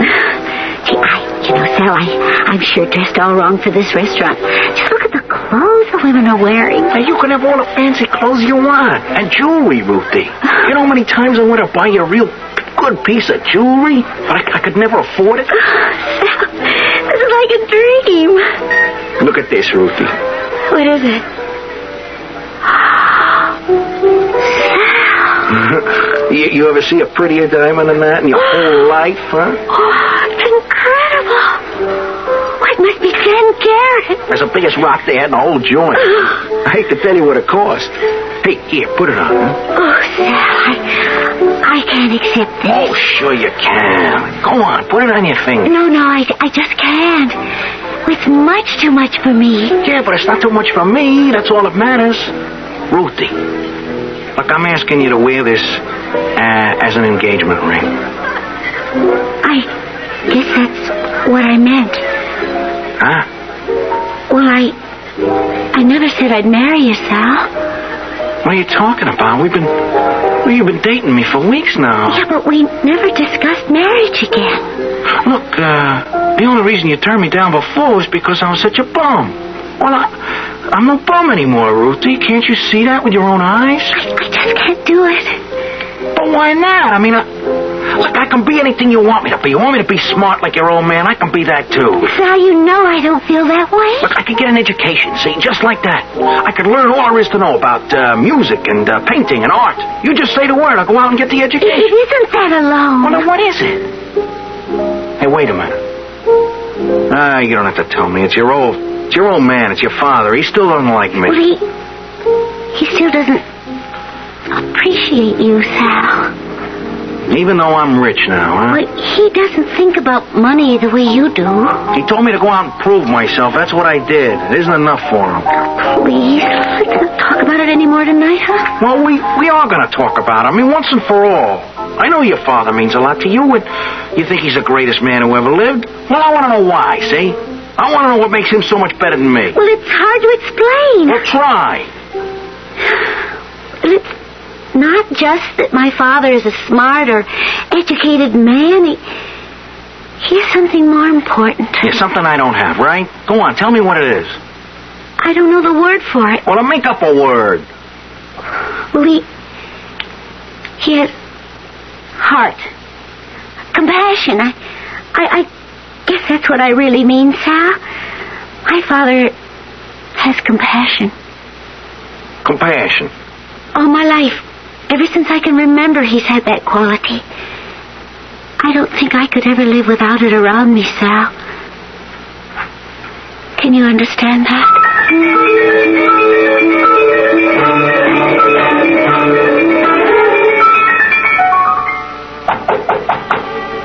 Yes, who is it?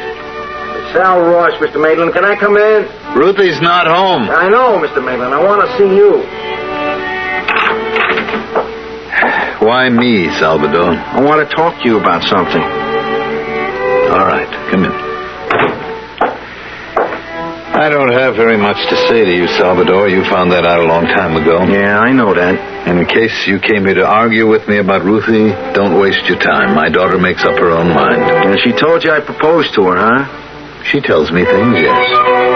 You tell her a few things, too, don't you? Salvador, I'm a sick man. I don't have long on this earth. A few months, maybe only a few weeks. I wouldn't want to leave my Ruthie in the hands of the wrong person. You meaning me, huh? Leave us in peace, Salvador. I didn't come here to talk about Ruthie, Mr. Maitland. Then why did you come? It's you I came about. I came to talk to you. Look, I know what you think of me, and I didn't come here to change your mind. I come here to talk business. Business? I want to make a deal with you. I want to buy something you got. Look at me. I have nothing. Even this wheelchair is rented. You still got something I want. I'm willing to pay for it, any price you name. You could use money, I know that. Not for yourself, money for Ruthie. Money to take care of her when she's alone. I have nothing to sell, don't you understand? Yes, you do. You got something I need real bad. I don't know what you call it exactly. Ruthie says it's like, compassion. What kind of crazy talk is this? Do you even know what you're talking about? A lot of people thought I was crazy when I offered them this kind of a deal, but I've done all right. I take my word for it. I've done great. You think you can buy a thing like that? And pay for it like eggs? I know I can. All you do is say yes. I'll give you any amount of money you want. I think maybe you don't feel well, Salvador. Look, $100,000, huh? How does that strike you? Would you make a deal for $100,000? You're really serious? I'll bring you the check tomorrow morning. It's enough money to take care of you for the rest of your life. And Ruthie, too. You know, you're a crazy man, Salvador. Crazy. But all right. If that's your insanity, all right.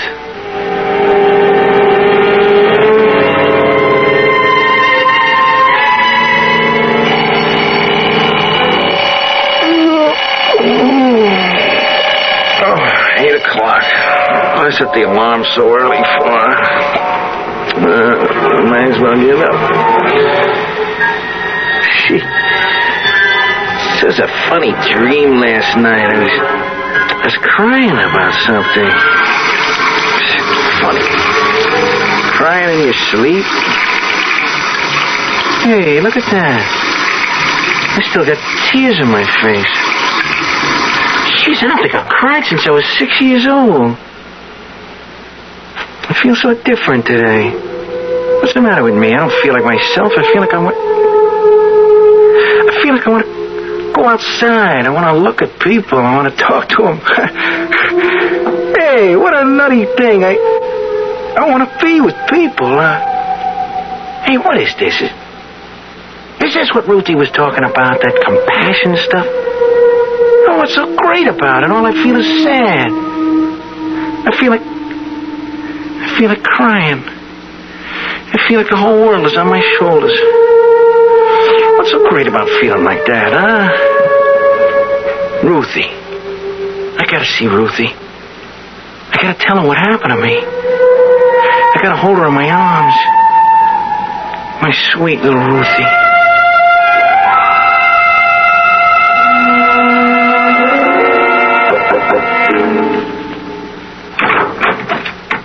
Good morning, Mr. Maitland. Come in. Did you bring the check? Yes, sir. I brought it. All right, let's get it over with. Is it certified? Yeah, it's a bank check, Mr. Maitland. It's good as cash. Put it on the table. Yes, sir. Is Ruthie up yet? She's up, but she's not here. Oh, where is she? I sent her on an errand. Oh, I'd really like to see her, Mr. Maitland. I guess what I really mean is I'd like her to see me, you know, and I'd like her to realize that I've changed. Mm-hmm. You've changed, have you? Yeah, she'll be able to tell, too, you know. It may take her a little while, but she's going to know. I see. And then she'll say yes to your marriage proposal, Well, I think she will, yeah. And I'll make her happy, Mr. Maitland. I swear I will. I'll do everything I can to make your daughter happy. You're still a bum, Salvador. Maybe you're rich now, and maybe you've got a big smile on your face, but in my eyes, you're still a bum. I know why you feel that way about me, Mr. Maitland. I know, but everything about me is different now. I swear that. And I want us to be friends. You gave me $100,000, Salvador. Do you need my friendship, too? Well, it's what I want more than the money. Sorry, Salvador. I don't have any friendly feelings to give you. This is what I have for you. Hey, Mr. Maitland, what are you doing with that shotgun, huh? I kept it around here for robbers. The neighborhood is full of robbers. But now the biggest robber of all is right here in front of me. Mr. Maitland, put the thing down, will you? Be careful. You're not taking the most important thing in my life, Salvador. Stop, Mr. Maitland, please. Have mercy. Please. Sorry, Salvador. I don't have that anymore. No mercy. No compassion.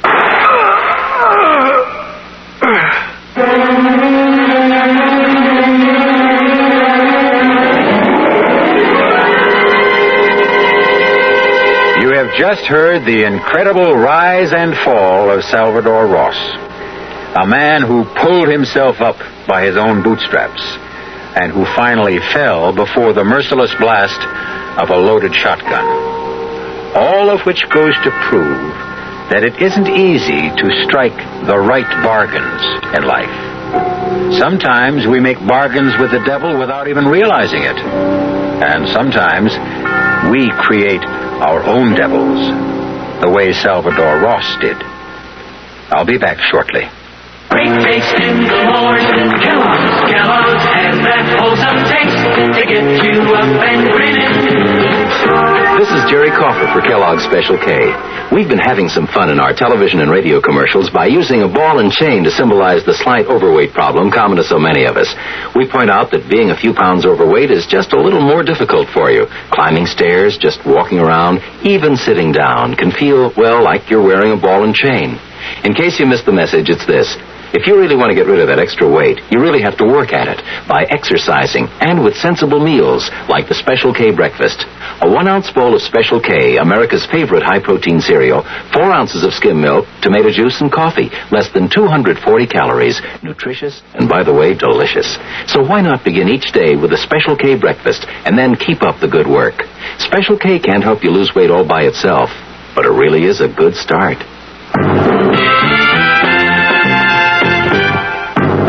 Some research experts say you can't taste the difference between beers. Well, if they're right, then Anheuser-Busch wastes a barrel of time Beechwood aging Budweiser. Only they don't think so. Brewing beer right does make a difference. And they're betting a bundle that you can taste the difference in Bud. When it comes to brewing Budweiser, the Anheuser-Busch choice is to go all the way because they still care about quality.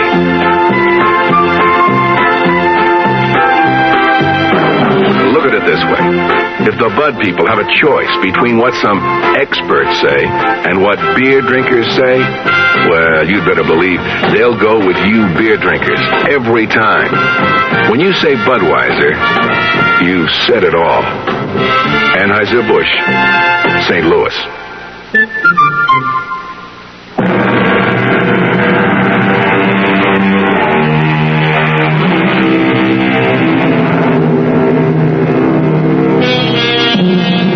What would you have given up if you were Salvador Ross? Which one of your blessings would you trade for someone else's? It's an interesting speculation, and one which makes most people realize that they'd rather not trade at all. And speaking of swaps, thank you for swapping that television program for this one. We trust that you've seen pictures in your own mind that no television screen could ever match. Our cast included Tony Roberts, Mandel Kramer, Evie Juster, Robert Dryden, Gil Mack, and Jack Grimes. The entire production was under the direction of Hyman Brown.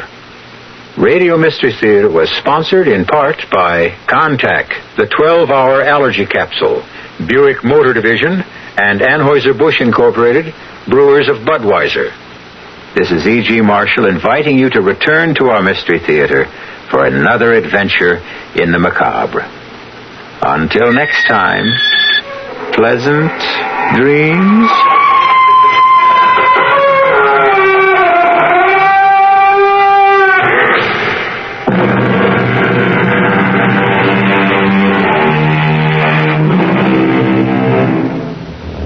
There's a beautiful little red Fiat idling its 1600cc engine on the Ewing Buick showroom floor right this minute. Hear it? It's calling your name. It's saying, I'm sporty. I'm superbly engineered. I'm economical to operate. Don't keep your little Fiat waiting too long. Italians can get very impatient, you know. See the large selection of Fiats, Opels, and Buicks at Ewing Buick today on Cedar Springs at Pearl. KRLD, Dallas. The CBS Radio Mystery Theater presents...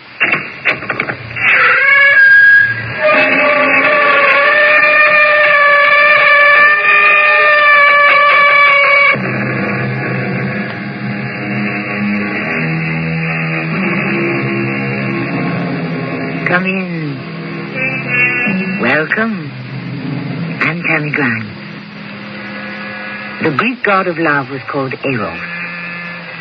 Eros was the first of the Greek gods, born from the cosmic egg, a physical and elemental force, a divinity of fertility. Now, millenniums later, love is still the prime principle of life. We celebrate and exalt it, as though our very lives depended on it, as in truth they do. And not only our lives, but the lives of all our descendants forever.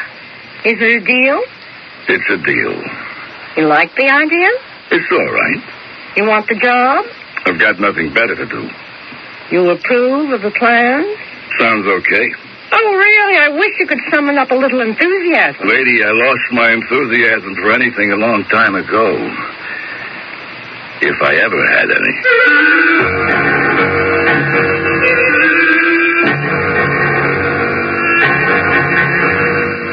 Our mystery drama, The Last Plan, was written especially for the Mystery Theater by Elspeth Eric, who also stars as the woman. I'll be back shortly with Act One.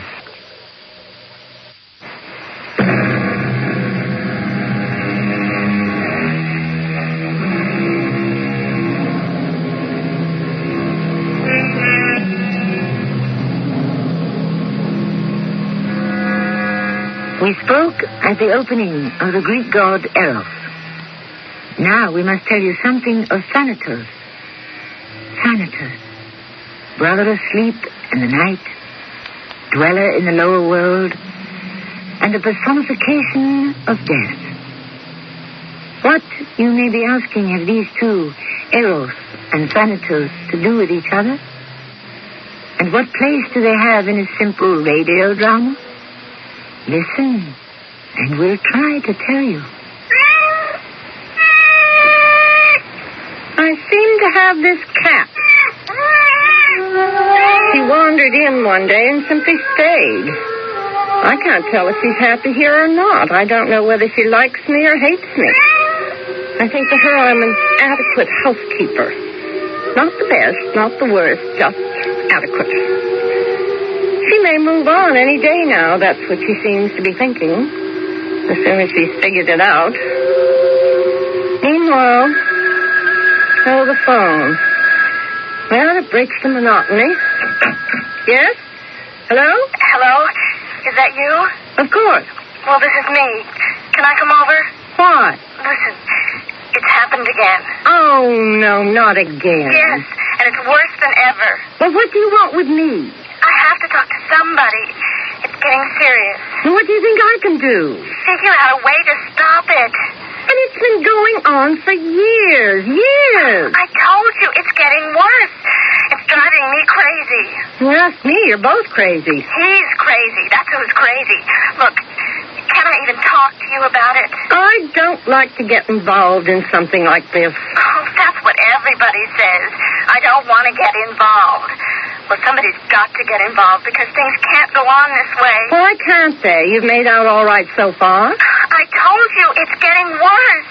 Something awful is going to happen. Please, I need to talk it over. Please. All right. Is it okay to come over now? Yes.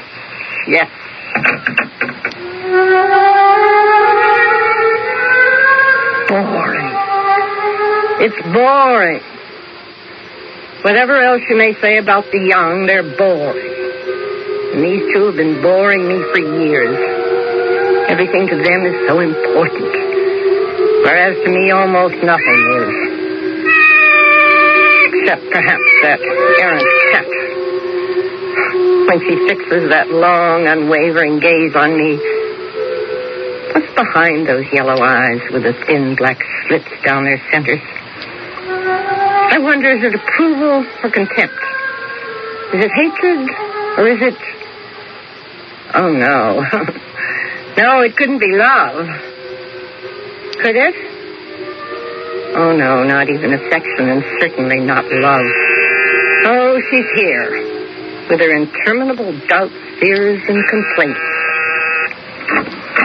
Come in. Oh, thank you. Thanks very much. Give me your coat and go sit down. I really do appreciate this. Well, so far, there's nothing to appreciate. Well, just seeing Go you. sit down. Oh, I didn't know you had a cat. I don't. The cat has me. What's her name? I haven't given her one. I'm waiting to see what name she's given me. Heaven knows what that'll be. Oh, you're weird. You know it? Am I? Yes, I suppose I am. I think I've been weird for a long time. Sit down. That's probably why I like you. Because I'm weird? It's a strange reason to like someone. Oh, I know. But I feel you know things. Well, I don't. I hardly know anything. For certain, that is. But that's what I mean. If that last remark signifies anything, it escapes me. Oh, me too. Well, at least I'm glad to see you've recovered somewhat from your recent hysteria over the telephone. Oh, yes, that. Perhaps now you can tell me calmly and quietly the reason for it. He tried to strangle me. Oh, really? When was this? At breakfast. Any special reason? He thought I put poison in his coffee. Oh? And did you? Oh, certainly not. Would I do a thing like that? I don't know. Would you? I love him. Uh-huh. I think he's the most wonderful man in the world. Very difficult living with the most wonderful man in the world. Quite a strain. Well, don't you think he's wonderful? I hardly ever think about him at all. You'd better start thinking about him now. Because one of these days, he's going to kill me. If you don't stop him. Me? Stop him? How can I stop him? Oh, you'll think of something. Your confidence is touching. You don't want me to die, do you? No, I don't want you to die. Not actively, that is. Well, then. But do I want you to live? That's the question, isn't it? Do I actively, positively want you to live? I'll have to think about that. But I'm young, I'm attractive, successful. I have a whole life ahead of me. All true. But so many innocent victims have been young and attractive and successful, haven't they? Nevertheless, they died. Well, don't let it happen to me. Why don't you leave him? When I love him? Oh, I forgot. Well, where would I go? Any place. You're rich enough. And let him take over? He would, you know, the day after I left town. No, he's just waiting for me to do something like that. Looks like a hopeless situation. It can't be. You have to think of something. You have to. Well, I'll try. Oh, good. I said I'll try. I can't promise anything. Oh, if you really try, you'll think of something. I know you will. I have to go now.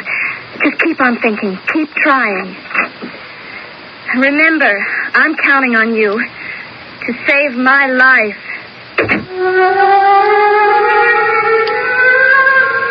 Oh, very touching, but boring. Boring in the extreme. Why do young people think there's a solution for everything? Must be, has to be. Don't they know? No, they don't know. They don't know anything. Because they're young. What's that, a visitor again? Why don't people call first? Ask permission. Oh, well. Hello. All right to come in? What do you want? Well, is it okay to come in? You let her come in. Why not me? She told you she was here? Yeah. So is it all right to come in? You let her, so why not me? Did she tell you why she was here? She didn't have to tell me. It was the same old thing. I know that. Well, wasn't it? Never mind. I know it was. She said you tried to choke her to death at breakfast. It's all in her head. I wouldn't have done it. I just got mad and... Well, first thing I knew, but I wouldn't have done it, not actually done it. I love her. I mean, she's the greatest, the best. I mean, she's super. Look, is it all right if I come in for a minute? Come in for a minute, no more. Good, thanks very much. Oh, hey, you got a cat. She friendly? I don't know. I haven't had time to find out. Sit down if you want to. Hey, she's got funny eyes, hasn't she? Who has? The cat. Hey, look, it looks like she's sizing you up. Sizing me up? Yeah, you, me, everybody. The whole world, the whole setup. Are you going to use your minute talking about a cat? No. Or the world situation? No, the situation between her and me. Something's got to be done about it. That's what she said. Well, she's right. I mean, something's got to be done. We can't go on this way. It's just impossible. You can see that, can't you? I'm not sure I can. Well, you see, she's got this idea that I'm out to get her. And you're not? No, of course I'm not. Go on. Well, so she's trying to defend herself against me. And how does she figure on doing that? By getting me first. Can't you see that? Maybe I'm stupid. Tell me more. Well, that's why she started putting this stuff in my coffee. What sort of stuff? Who knows? I don't know. Maybe I should try and find out. Then I could find the antidote. Keep it handy. Sounds reasonable. Probably one of those things that works slowly, takes a long time. She probably started out with just a little, and then she kept adding more and more until finally I could taste it. Yeah, I waited till I was perfectly sure that was what she was doing, and finally there was no doubt about it. Absolutely no doubt at all. Well, then I saw red. I mean, a man can't just sit there like a lump and let himself be poisoned to death, right? Yes, right. Right, so that's when I went for her throat. Well, I had to, didn't I?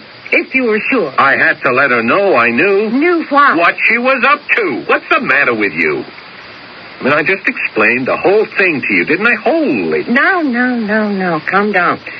Tell me what you want me to do. I want you to think of something, some way to stop it, because we can't go on like this. No, I can see you can't.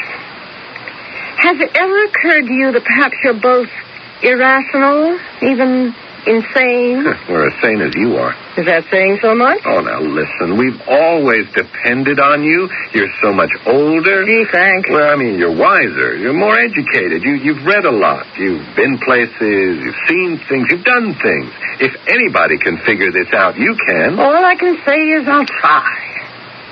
Now go on home and I'll see what I can come up with. Oh, thanks. Thanks a lot. I'll be in touch.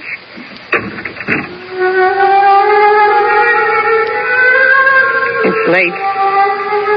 Even the cat is asleep, worn out with watching me. Or perhaps simply bored.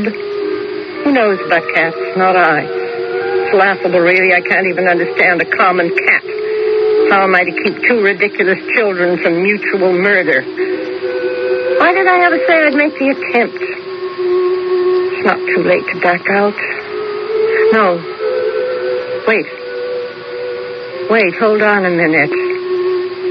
It's a possibility. Just a possibility.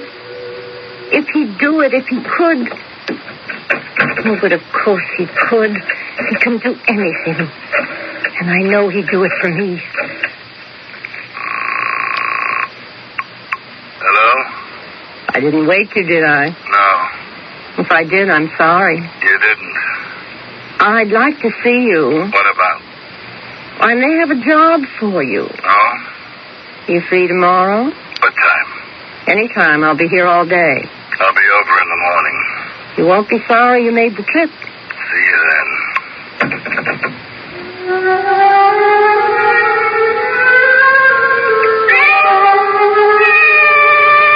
The cat's awake. Her yellow eyes are fixed on me with that calculating look. Did she listen to my whole conversation? Did she approve or disapprove? What do I care? She's only a cat. But I care. I care a lot.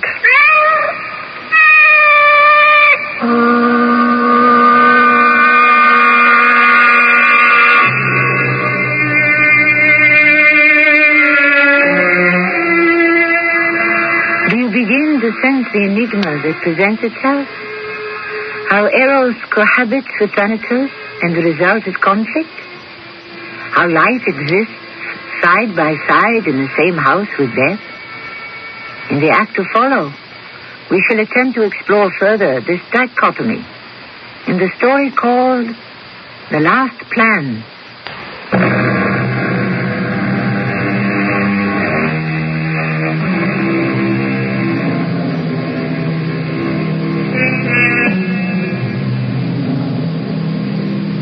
Yet each man kills the thing he loves. By each let this be heard. Some do it with a bitter look, some with a flattering word. The coward does it with a kiss, the brave man with a sword. These despairing lines were composed in 1898 by Oscar Wilde. But let us remember that he wrote them from Reading Jail, where he had been confined under the most humiliating and degrading circumstances.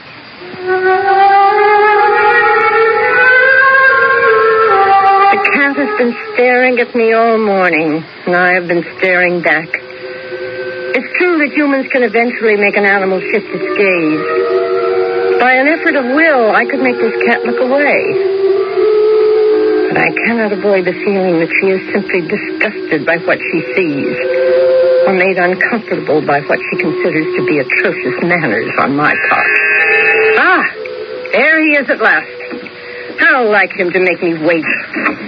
Well, it's about time. I said this morning. It's almost noon. It's still morning. Well, if you want to be petty about it. Merely precise. Don't sit there. You'll squash the cat. Oh, sorry. I didn't know you got a cat. She took up residence here one day for no good reason. Get rid of her if you don't like her. I can't decide. Sit over there. Can I get you something to drink? I don't drink. You know that. No, I forgot. So, what's the proposition? I haven't got all day. Oh, I hoped you would have. Don't try that kittenish stuff on me. I don't go for it. What's the proposition? Lay it out for me. Well, it concerns two young friends of mine. Acquaintances, really. Friendship connotes some sort of equality, don't you think? Some community of interest. Both of which are impossible between them and me because of their youth. And your age. Well, my maturity, I'd prefer to call it that. So what's the project? What have you got in mind? Where do I fit in? Well, both of them came to see me yesterday, begging for help. It seems they're trying to kill each other. So? Yesterday, so he says, she tried to poison him. Put something in his morning coffee. Actually, according to his version of it, she'd been poisoning his coffee for some time. But after a while, he began to taste it, and yesterday he became positive that was what she was trying to do. So? So he went for her throat, tried to choke her to death, she says. I take it he didn't succeed, or she wouldn't have called you? No, but he frightened her badly, which, according to him, is what he was trying to do. You see, he's convinced she plans to kill him in self-defense, because she believes he means to kill her. So, to protect himself, he has to let her know that if she tries to kill him, he will kill her. Purely a matter of self-defense, so he says. Sounds like they weren't getting along. Yes, it does sound that way, doesn't it? On the other hand, each claims to be devoted to the other. So they both come to me asking me to devise a way to keep them from this reciprocal assassination. I said I'd think about it and see if I could come up with something. Well, did you? I racked my brains, and I couldn't think of a thing. It's not as though I was really interested in them and their foolish problem. They're young, self-absorbed, self-righteous, self-important. Who are they? Well, I don't think I should tell you that until you hear the plan I finally devised. After you've heard it, if you consent to it, then I'll give you their names and all pertinent information. You can ask anything you like. One thing I would like to ask up front. Have they got money? Money? Heavens, yes. They may not have brains or sensitivity or common sense, but money they have. Untold quantities of money. Enough to afford me? They could afford 20 of you. Are they fighting about money? Well, I'm not sure. That may be it. How to manage it, perhaps. Though why that should be a bone of contention, I'm sure I don't know. They have so much of it. So what's the big plan you've come up with? And how do I fit into it? All right, I'll tell you. It'll necessitate your watching them every minute of the day and night. I can do that. As soon as either one of them makes an aggressive move, you'll kill them both. Uh-huh. What am I supposed to take as an aggressive move? Well, that'll have to be agreed upon in advance. But who makes the decision? What I'm getting at, who gives me my orders? They've got to come from somewhere, don't they? Well, I think they should come from me. I suppose. It's your plan. I'm just the executioner. Are you trying to be funny? Me? I was never funny. You know that. I do know. So go on about your plan. So far, all you've told me is, if you think one of them means business, you tell me, and I waste the both of them. Is that it? That's the idea. But that's not what I believe will happen. Actually, that would be most unfortunate. It wasn't my fault that they should actually die. No? What then? Well, the heart of the plan is, if both think that a hostile move on either's part would mean the end of both of them, well, that should restrain them, shouldn't it? If he kills her, you kill him. If she kills him, you kill her.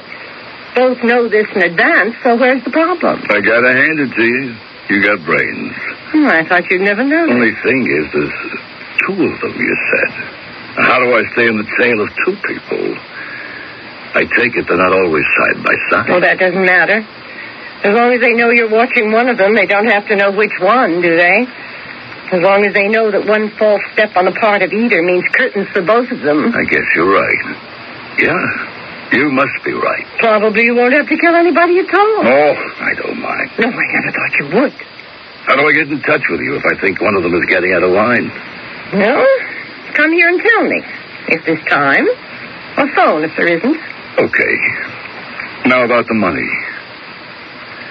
I come high, you know.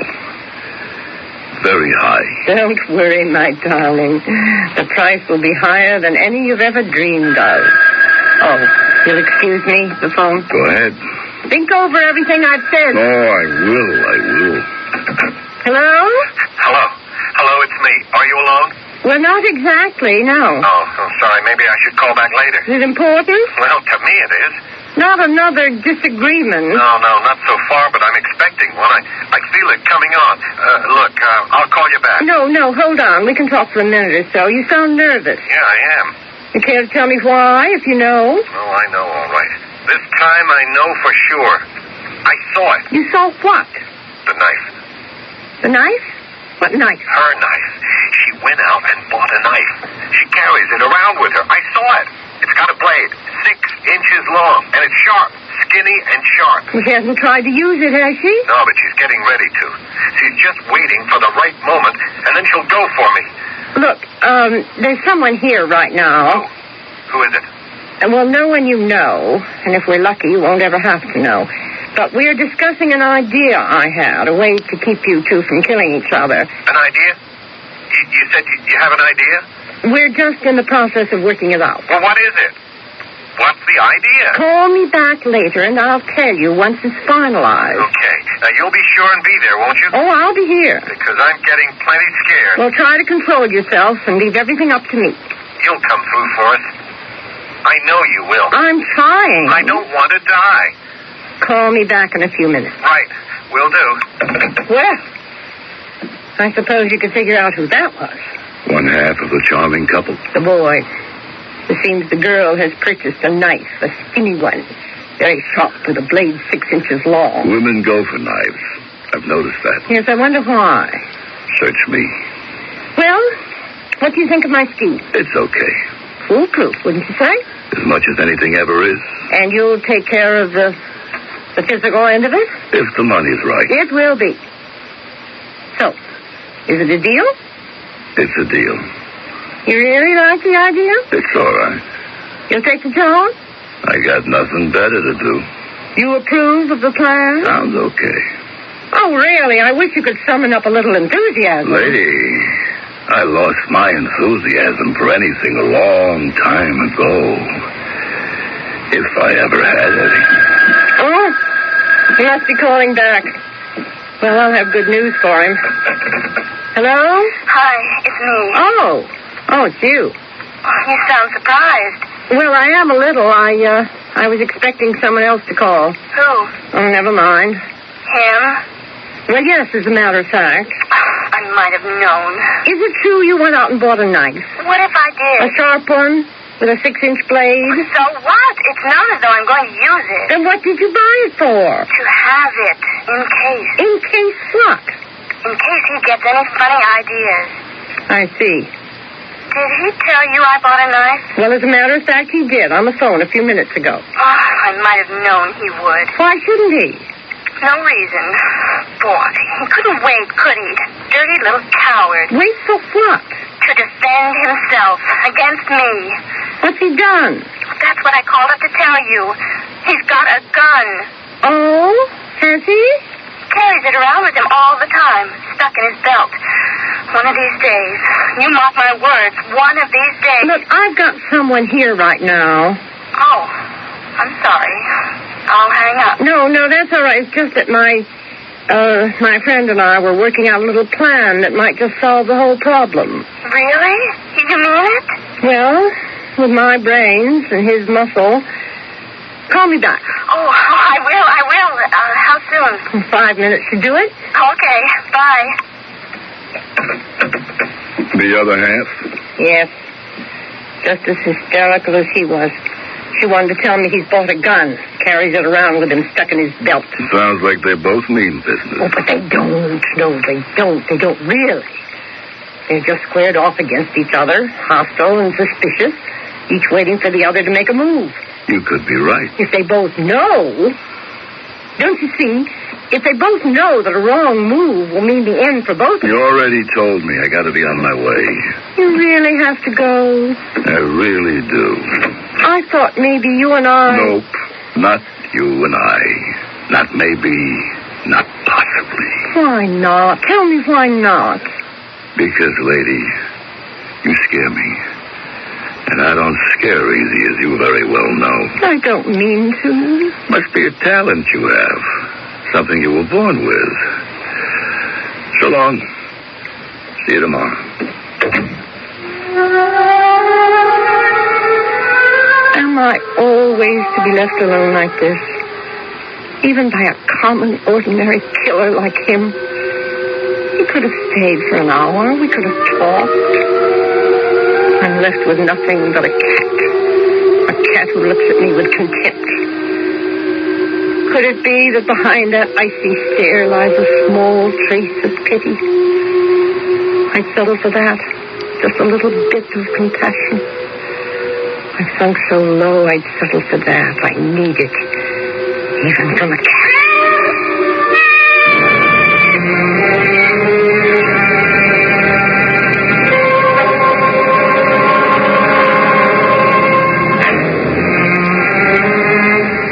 Once in our history, there was a compact organization called Murder Incorporated. At least, so they were named by the media. I'm not sure what its members called themselves, but their sole cold function was to kill, when told and paid to do so.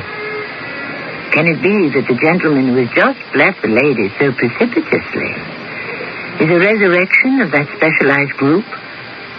A one-man murder incorporated? We'll return shortly with the final act.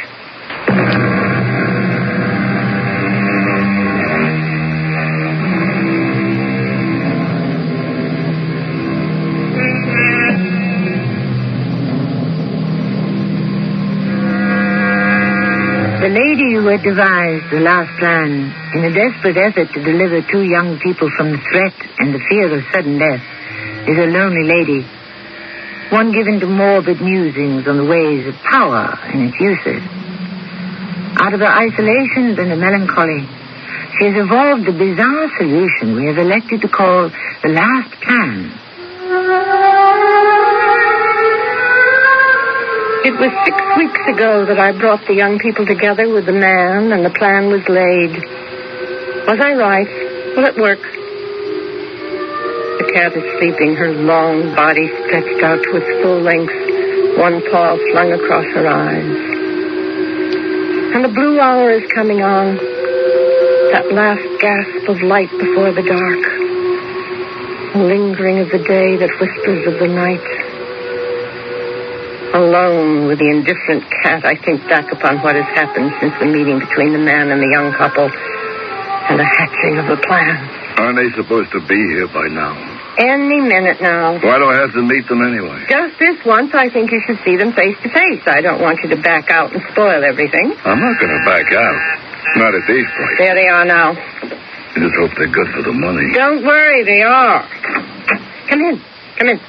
Oh, you've got us all excited, this idea you have. Yeah, it better be good. Anybody want coffee, tea, something stronger? Oh, I don't. No, neither do I. All right, then let's get down to cases.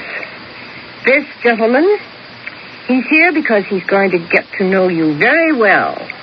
All your moods, all your movements, even your thoughts, insofar as that's possible. I'm not going to tell you his name because you won't need it. You're better off without it.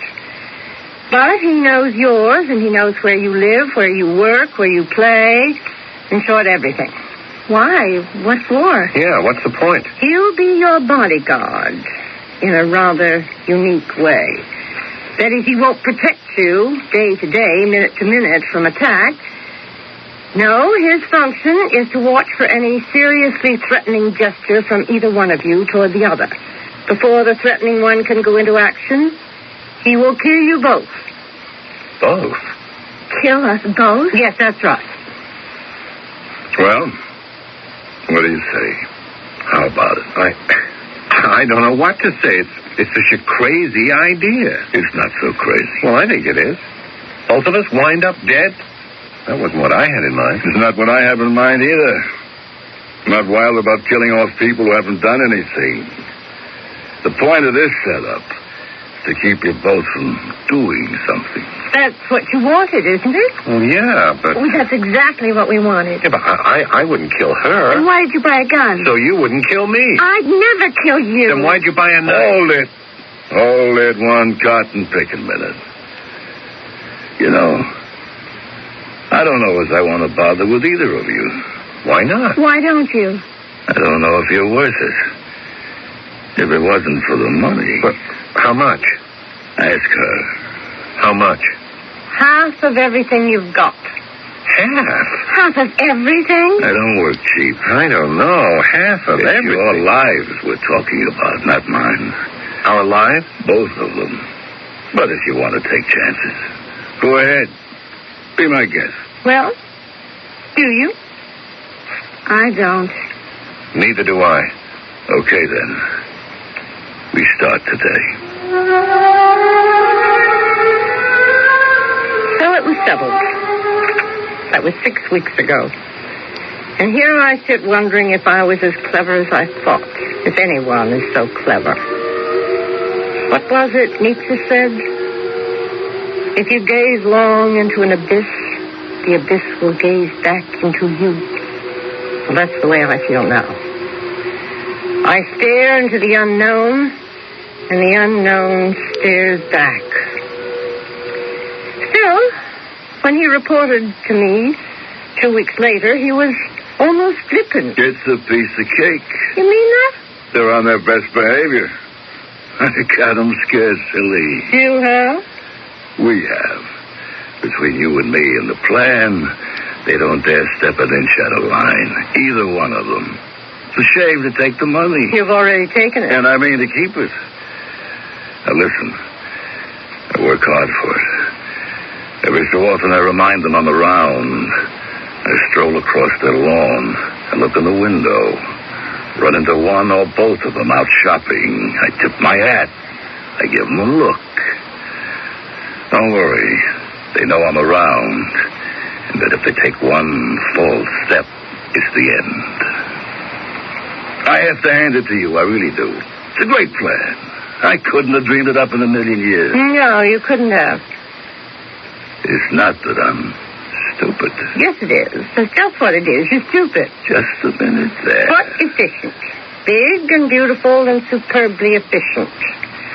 That's what I love about you. With my brains and your efficiency, we could go far. Don't you think? I don't know. I'd have to think about it. Offhand, I don't think it would work. Well, think about it. What good would it do for me to think about it if I'm stupid? Not that stupid.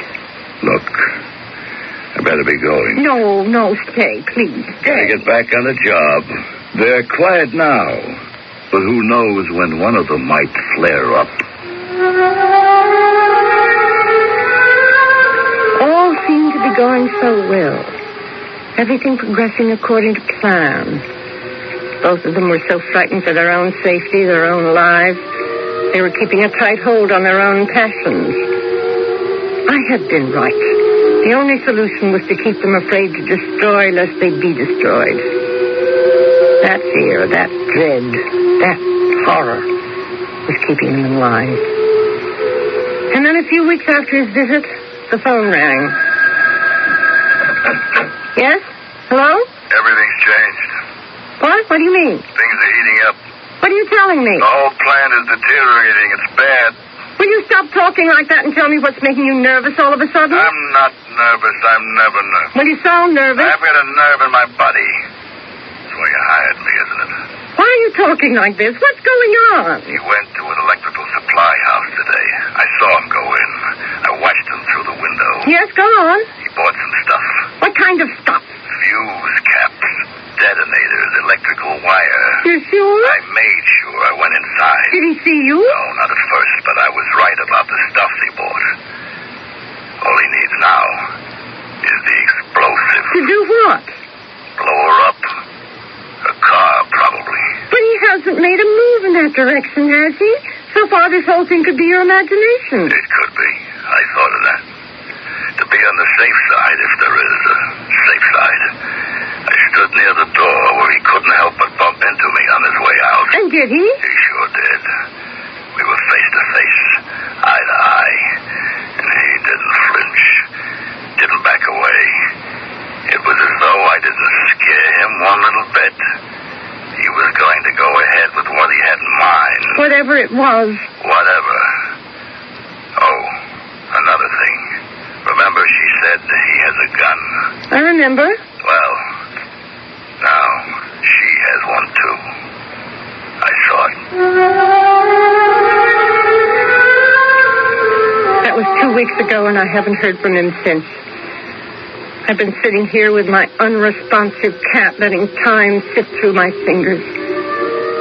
She's staring at me now. Her yellow eyes never seem to blink. Is she trying to read her future in my face, or am I trying to read mine in hers? Perhaps I should call her Cassandra. After Cassandra, daughter of King Priam of Troy, to whom the god Apollo gave the gift of prophecy. And then when he grew angry with her, decreed that though she could foretell the future, she should never be believed. What is the future, Cassandra? Will it be good, or will it be evil? Tell me. What will it be? Let me in. Let me in. Open this door. All right. I'm coming. Just a minute. Hurry up. Let me in. All right, for heaven's sake. I thought you'd never open this door. Come in. Whatever's the matter with you? Look here. What have you got there? Take a look. It's a gun. It's hers. You told me on the phone she'd bought a gun. I wasn't too surprised. She had a knife. He had a gun. She wanted to even things up. That doesn't surprise me. No. Who does this? There's 8 guns there. All of them loaded. Some of them are his, some of them hers. They're all over the house. In the bedroom, the living room, even the kitchen. And, of course, a neat little revolver in the glove compartment of both their cars. You went through their house? What else was there to do? They were driving me crazy. They were starting to act as though I didn't exist. They ignored me. They treated me as though I was in their way. A nuisance. Something tiresome they ought to get rid of. Certainly they know they can't get rid of you. You're there for good. How could I be sure? Sure of what? That they couldn't get rid of me if they got together. But they wouldn't. They couldn't. You're what keeps them from killing each other. But they were getting to a point where they didn't care. Don't you understand that? They simply didn't care. They didn't care about anything except killing each other. In self-defense. That's what they said. That's what they said. I started to get crazy. I couldn't make any sense out of it. Were they buying guns and knives and fuses and dynamite to defend themselves with, or were they buying them to kill? I got where I couldn't tell one from the other. They were mixed up together, and I couldn't sort it out. That's why I killed them. You what? I killed them. They were driving me mad. And I killed them. I never told you to do that. I don't have to take orders from you. But this means it's all been for nothing. It would have turned out this way anyhow, sooner or later. You don't know that. If you just kept on doing what you were hired to do, I couldn't. Not taking it on yourself to make a judgment you're not equipped to make, you've ruined it all. You've spoiled my perfect plan. But that's gone down. You don't know how to use it. Oh, yes, I do.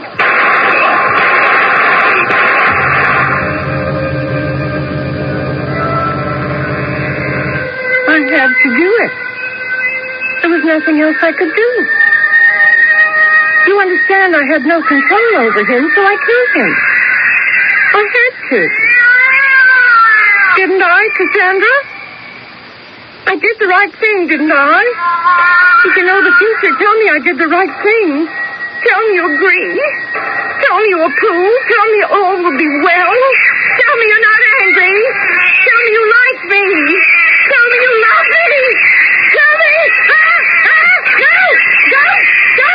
Oh, no! No!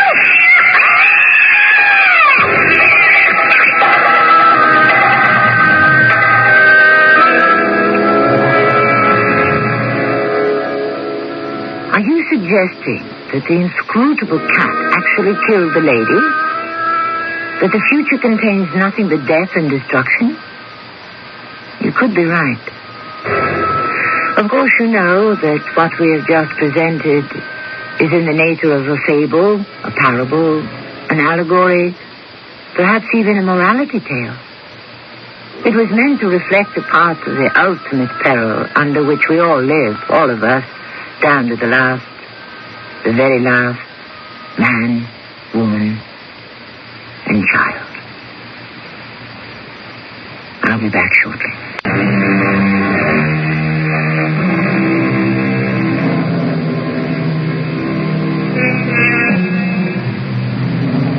So we have returned to the concepts of Eros and Thanatos, which will triumph. We are faced with the stern injunction, love or perish, and the unbelievable possibility that man, in his infirmity and his helplessness, may embrace Thanatos rather than Eros, may choose to perish rather than love. Our cast included Elspeth Eric, Paul Hecht, Bernard Grant, and Maya Dillon. The entire production was under the direction of Hyman Brown. And now a preview of our next tale. So what's this on top? A red brocade coat? My hands are all covered. If I wipe them on this red coat, nothing will show. I'm going out of my senses. Good. A gold watch. Gold chain. Good. What's this? Bracelets. 1, 2, 3 dozens. These packages must be full of things pawned. Into my coat pocket they go. One after the other. Oh, my Lord in heaven, sister, who killed you? Someone has come in. To take these back to them also. This is Tammy Grimes, inviting you to return to our Mystery Theater for another adventure in the macabre. Until next time, pleasant dreams.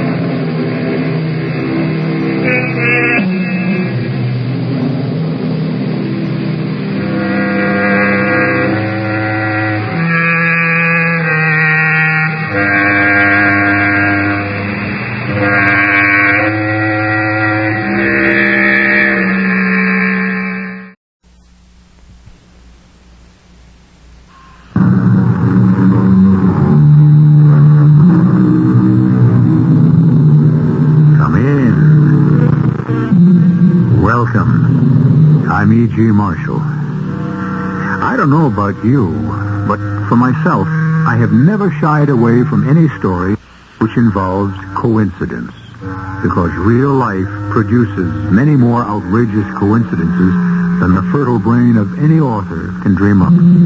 History teems with them. If Mrs. Grant had not disliked Mrs. Lincoln, the play they would have attended was Aladdin at Grover's Theater, and the president would not have been at Ford's Theater to be assassinated. No sense in belaboring the point. The fact is that coincidence is a fact of life, and the axle of the wheel about which this story revolves. Our mystery drama, The Dead Ringer, was written especially for the Mystery Theater by Ian Martin and stars Don Scardino. It is sponsored in part by your Singer Sewing Center and Buick Motor Division. I'll be back shortly with Act One.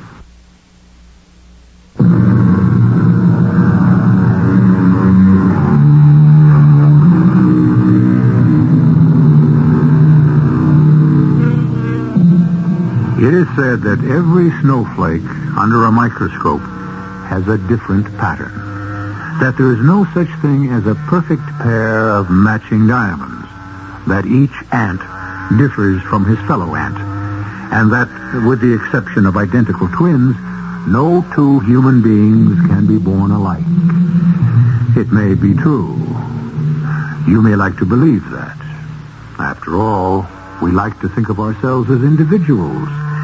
But suppose, just suppose, that it is not true. Somewhere, every man has a perfect double. Bring them together, the man and his double, and you have the perfect coincidence. Let's start off by meeting Detective Third Grade Bruce Hart. Come. You sent for me, Captain? Yeah, Bruce, come on in. Close the door. Am I on the carpet? No, son, you just had it pulled right out from under you. Sit down. Oh, thank you, sir. I don't want to stretch this out. I feel lousy enough as it is. We got a little something going this stinking year of 1931. It's called the Depression. You may have noticed. Yes, sir, Captain. It's kind of hard to miss. So they're cutting the force. I've been struggling with my quota all day. You mean I'm getting the bounce? My hands are tied. For my money, still wet behind the ears, you're the best man I got on my squad. I hate to lose you. Do I turn in my badge and gun right now, sir? No, I got a little assignment to take some of the sting out, if you want to take it. What is it, Captain? Mario Procacci. The Persuader? Yeah, only he ain't doing much persuading now they got him behind bars. Except even in a maximum security prison like Sing Sing, he's still running connections. So he's going to be moved. Where? The island. Alcatraz? Yeah. Someone's got to see he gets there safe. You want the job? Darn right. I figured it was the least I could do. You'll get travel pay, per diem, and a couple of weeks left over after you make the delivery. No hurry to get back. Take your time. Maybe... Maybe what, sir? Maybe there'll be some changes. Something will open up. Who am I kidding? The whole country's going down the drain. I'll be lucky if I've got a desk to call my own by then. Good luck, son. I was looking forward to a long association with you. You'd have made one hell of a cop.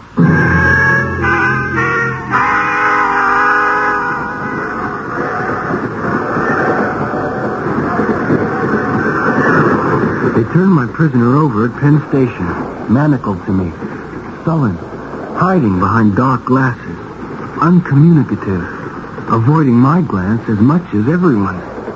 It wasn't until we were beyond Philadelphia that he took off his glasses and even looked at me. Holy Mother.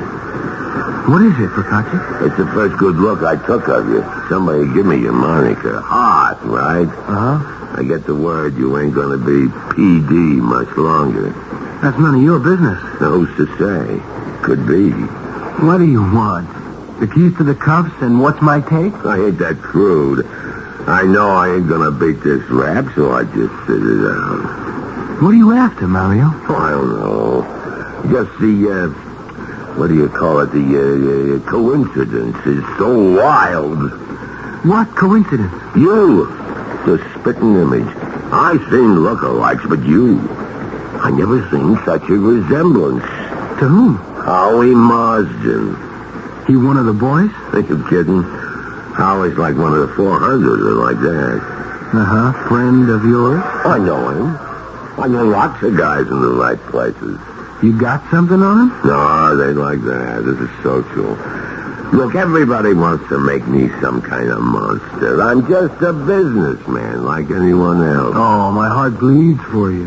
You just picked the wrong business. What's so bad about booze? Under prohibition, the amount of guys who lose their lives trying to run it. And cheat Uncle Sam out of revenue. Look, how'd you like to argue about, say, $100 grand? To let you fly the coop? Something like that. Who's the pay man? You could talk to Howie. This Howard Marsden? Yeah. One of the 400 best families? So? He wants to give me 100,000 green ones.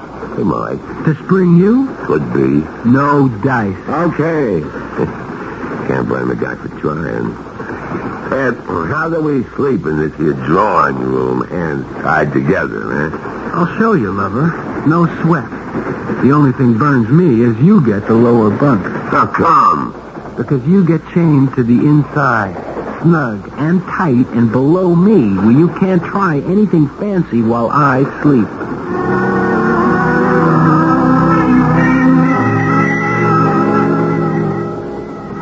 The next day, Mario didn't bring up the subject of Howie Marsden again. Except while I read a book, I'd be conscious of him studying me out of the corner of his eyes, shaking his head in a sort of wonderment.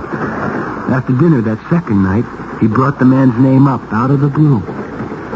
I met him back in 27, like. You met who? Howie Marsden. That's funny. I don't see you mingling with the 400. It was on account of my daughter. And she was going to this real ritzy college. Howie was a graduate student in law in the same town. He had the hots for Penny. Your daughter? Yeah, Penelope's the full name. Penelope Price. You see, she thought her father was dead. How come? It's the only kid I ever had. Her mother, God rest her soul, died soon after she was born. I didn't want none of what I was to rub off on my kid. I found me a nice, good, solid family to bring her up. Your daughter? Yeah. It was done through a clean mouthpiece, nice and legal and all. Adopted. But I seen there was plenty of money, and I watched everything happen to her like a hawk. She was my own, wasn't she? You gave her quite a break. No, I didn't. Every guy pulls some bonehead play sooner or later, and the real sucker play that I made was with Howie. How do you figure? He checked out perfect in every way. I knew Penny was nuts about him. I agreed to the marriage, but the one mistake I made was letting him know who I was. He tried to put the bite on you. So not straight out. He started law practice. I threw a few things his way to help him out. Legit stuff. But this boy may have had a social background a mile long, but come to the long green, he had the shorts. I let him in on a few things, a little over the line. What the devil? He was family. And this way, like I was an old client of his, I could see Penny now and again. Not using my own name. Then what? Suddenly the heat was on. I seen the feds were boxing me in. I had some certain things I wanted put by safe in case I hit the slammer. So Okay, I said enough. I sit here looking at you and forgetting you're a cop. It's my honest, open face. It's the baby faces hang the double O on you.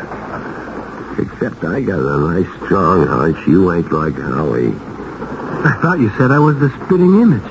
Outside, yeah. Inside, something else again. Why? You think he's slipping you the double cross? Look, Hart. That's the handle, right? That's the handle. I want you to do me a favor. All I want you to do is to take my son-in-law a little message from me. 5 C's. No go. I'll make it a G, 1,000. I don't remember you carrying that kind of lettuce on you when we boarded the train. And don't make jokes. I ain't got it, but I'll send you in San Fran where you'll get it. Now, this is all clean. I'll give you the message, my word. You can see there's no harm in it. And it's to protect my daughter. You're wasting your time. You read that folder you're carrying on me, didn't you? Cover to cover. Reads like a bestseller. And you know what I'm carrying inside my chest. The medics laid it out. A real bum ticker. I may never get off that island we're headed for. Now, Hard, give me a break. Now, give my kid a break, would you? I swear you can't get hurt. Okay. What's the message? Just remember, you can be replaced. That's all? That's all. Look, what's the catch? Why me? Why pay all that dough? And any of your boys could get the same word to him and throw a hell of a lot bigger scare into him than I could. Oh, no, buddy. That's the whole point. That's just the point. I don't get it. You will. When you see Howard Marston.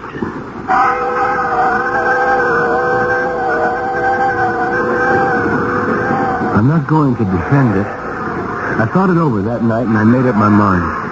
Who was I going to hurt? And at least I could maybe help out an innocent girl. You could smell this guy Howie was a wrong one, whatever he was trying to pull. I had read that doctor's report, and Mario sure wasn't coming off that island. And it was depression time, and no job, and $1,000 is a lot of dough. Just go there like it's dinner time. Ring the bell unannounced. Now, the best way would be to go after dark and kind of keep your hat down and your coat collar up in case it's a maid or Penny who opens the door. If it's them, you have to see Howie. If he's not there, you'll go back? I'm not so sure I like it.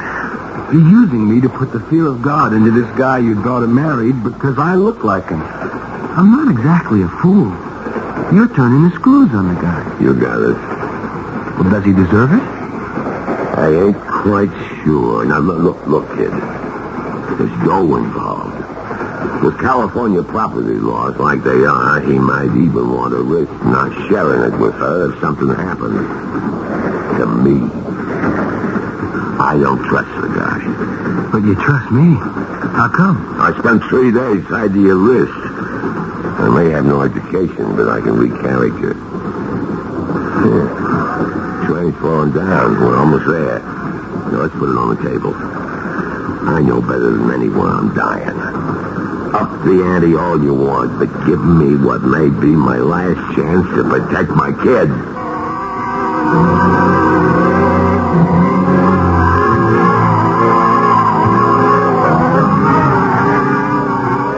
It was just turning dark.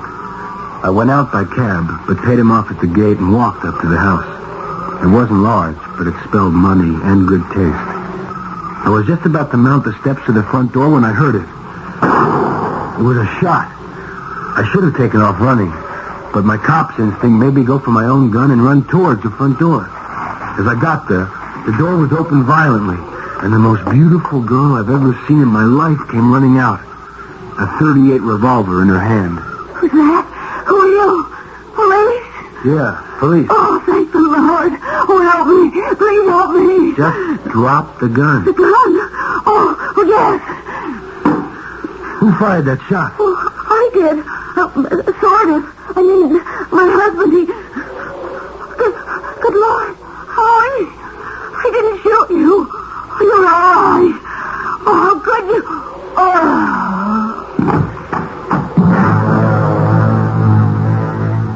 One good look at me, and she passed out. I couldn't blame her once I got inside, because the dead man who was shot and lying on the floor could just as easily have been me. He was more than a spitting image. He was a dead ringer for me.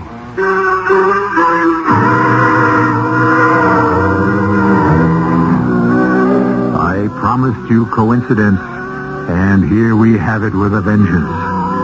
Except, whose vengeance? A dying crime boss who still might be able to let a contract? A distracted and unhappy wife? Or a person or persons unknown?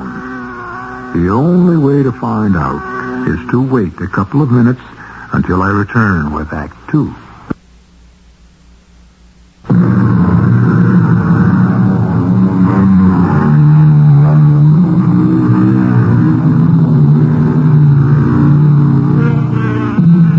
Let me see now. Where were we? Oh, yes. A beautiful young woman with a gun practically still smoking in her hand, not unsurprisingly fainting as she is caught in seeming flight, particularly since the man who has caught her is, 1, a policeman, and 2, as close in looks to her dead husband as an identical twin. One further note before we turn this story back to the protagonists, or antagonists, as the case may be. The room in which the dead man lies, as indeed we will later discover the whole house, is an utter shambles. It has been searched desperately for something. Here, Penny, drink this. Oh, no. It's okay. It's just some brandy I dug up. It'll clear your head.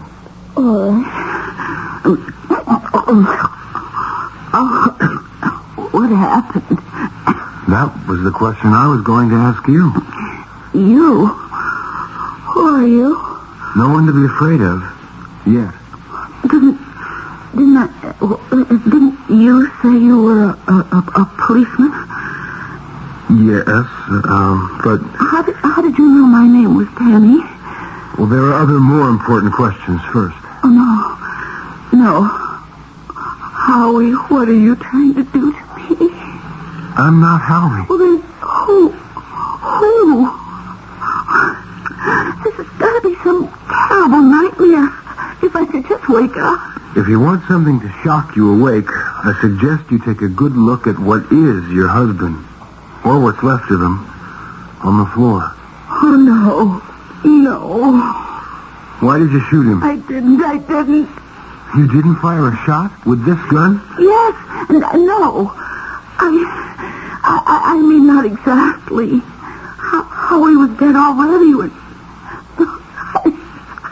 I don't know what's happening. Howie's dead on the floor. Only he isn't. I mean, he's standing in front of me. My name is Detective Bruce Hart. I am not your husband, although I look enough like him to be. Are you going to arrest me? No, I'm not local police. I came here to bring a message to your husband and stumbled on this by accident. When you met me at the door, you had this gun in your hand. It had just been fired. That's right. He made me. Who? I don't know. We ought to call the police.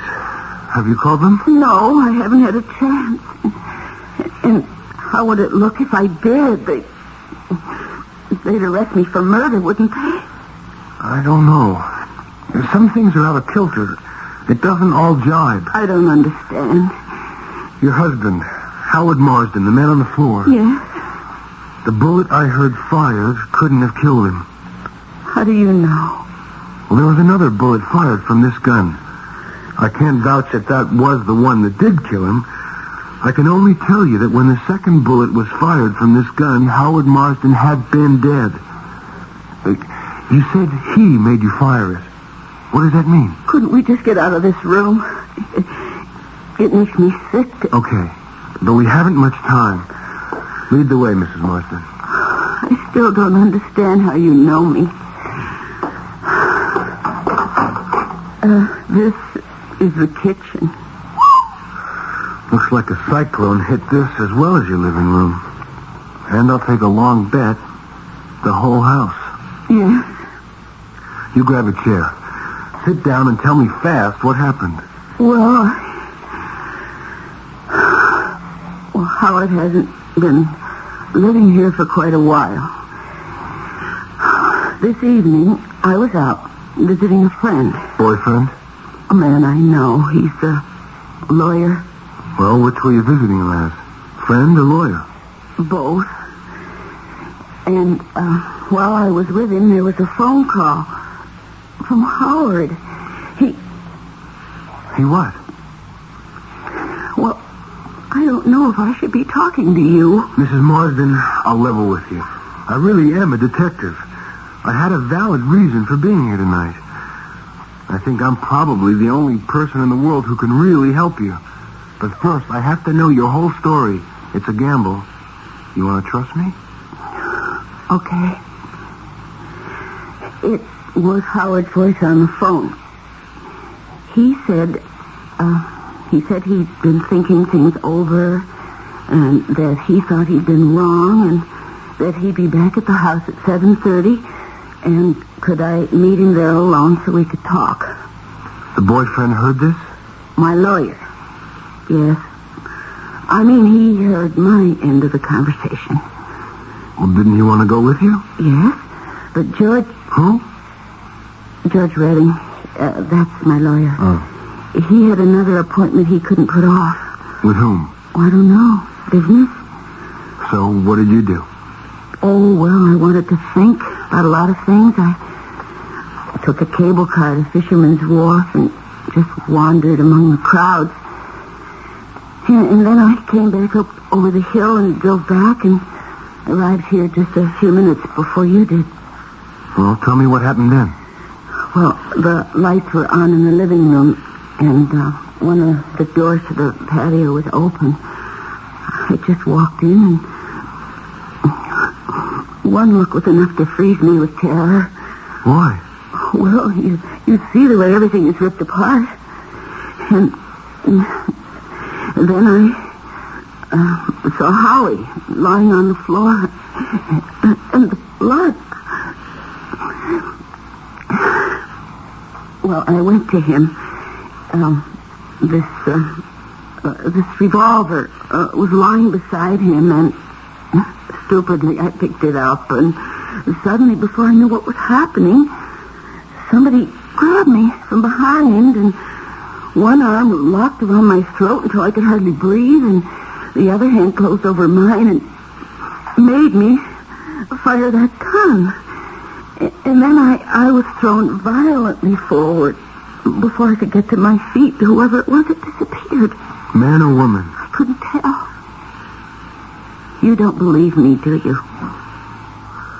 I'll tell you something, Mrs. Marsden. My being here is an accident. Count me out for the moment. Either you killed your husband and tore this house apart looking for something, or you were framed, set up. But who would want to... I don't know. But if we want to get you off the hook, we're going to have to move fast. What do you mean? If you're supposed to be caught red-handed, someone must already have called the police. You think I could pass for your husband? Oh, of course. It's hard for me even to look at you and think that Howie is... I mean, if I can't tell the difference, how could anybody else? I'll give you 24 hours. You'll have to brief me, prompt me, cover for me. But for those 24 hours, your husband isn't dead. You got me? You got a freezer downstairs? Yes. Is it full of food? No. Since we broke up, it's practically empty. Think we can fit your husband's body in there? I guess. Okay, then we better move fast and get rid of him and that blood-stained rug before those cops arrive.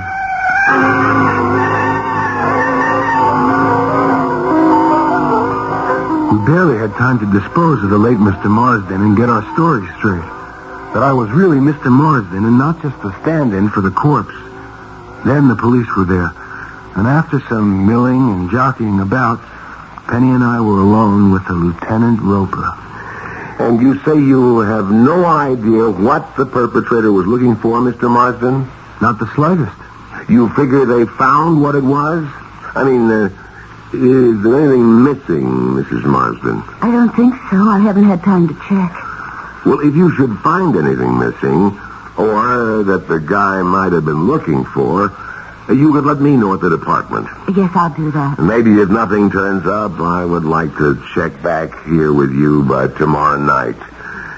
I'll have to take the gun that was fired, but I can arrange to leave you another for protection if you want. I think Penny ought to have one. Just one question. You're certain that neither of you caught even a glimpse of the perpetrator? I didn't. Nor I. So neither of you know whether it was a man or a woman even? That's right. Yes. Okay. Well, I'll arrange about the gun and leave you alone, Mr. and Mrs. Marsden. I was surprised at the weight of the gun he left with us. A big, heavy .45 it looked like was surplus. But I was glad he didn't ask too many questions. I already had my neck stretched way out. And there was a lot to do as fast as possible. As soon as he left, I got a few things straight with Mrs. Marsden. Under the circumstances, wouldn't it be easier to just call me Penny? Okay. And my name's Bruce. Penny, for starters, a big question. How do you know it is? How do I know what? How do you know my name is Bruce? Oh. How do you know I'm not the guy who ripped up the house? The guy who made you fire the gun? Oh, well, I don't know. I haven't thought about it. Everything's been so... What are you doing here anyway? As it happened, I came to bring your husband a message. Oh, from whom? Your father. But my father's dead. Not your real one. But that's going to have to wait. If you're worried about me, you have a gun for protection. Well, I don't know why, but I'm not worried about you. Okay. Put it, I'm worried. I'm way out on a limb unless we can figure out who really killed your husband. So first off, what was the person looking for? I don't know. I have no idea. Would your boyfriend know? He's not my boyfriend. He only wants to be. Well, we'll ask him. Did your husband have a girlfriend? All the time. Oh, played the field, did he? Oh, but not totally promiscuous. Just one at a time. His last one seemed to have him sewed up pretty well. Who? Honeychild Cox. Well, you should pardon the expression, the stripper? Mm-hmm. The first thing has to be what they were looking for. It's still got to be there. How do you know? Because if it had been found, the damage would have stopped. It didn't. So that means it wasn't found. Whoever was looking was thorough, which means it isn't here, or else Howie was one smart cookie. Let's see if we can be smarter.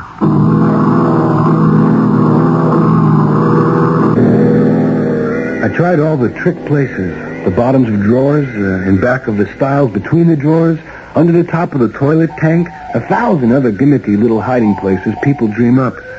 Finally, the corpse itself. The clothes had been searched. Pockets turned outside in, linings ripped out, trouser cuffs torn apart. There was one last final possibility. Bullseye! His left armpit was shaved, and taped underneath it was a safe deposit key, number 2824. I've never seen it before. It's not mine.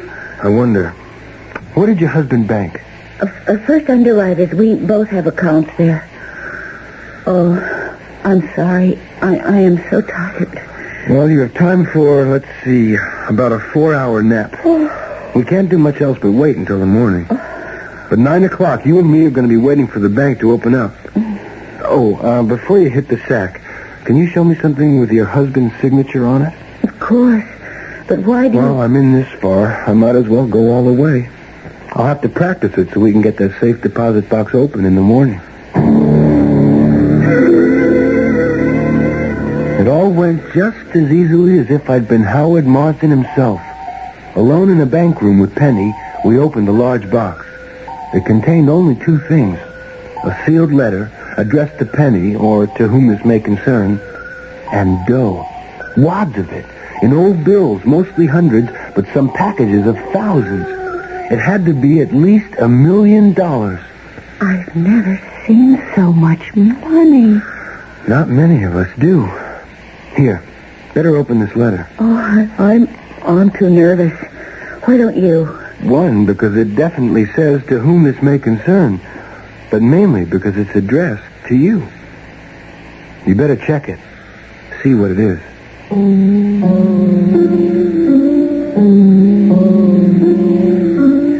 If, as Bruce suspects, there is $1 million in currency, that's a nice, healthy motive for murder. But whose money is it? Where does it come from? And does the note tell who it is intended for? Those are questions we can answer when I return with Act 3. Thanksgiving is a day of tradition, like Macy's Thanksgiving Day Parade. Exciting football rivalry. And of course, family and feasting. Traditionally, the Friday and Saturday after Thanksgiving are great sale days at Macy's and Bamberger's.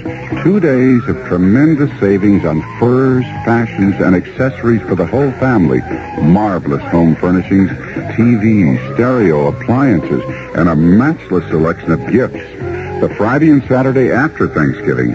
Traditionally, 2 great days for everyone to shop and save at Macy's and Bamberger's. A Fisher-matched stereo system featuring the famous PowerPack 190B receiver, 2-way Fisher speakers, and BSR changer. If purchased separately, these components would cost you $520. This great system is now just $300 during Macy's and Bamberger's Thanksgiving weekend sale.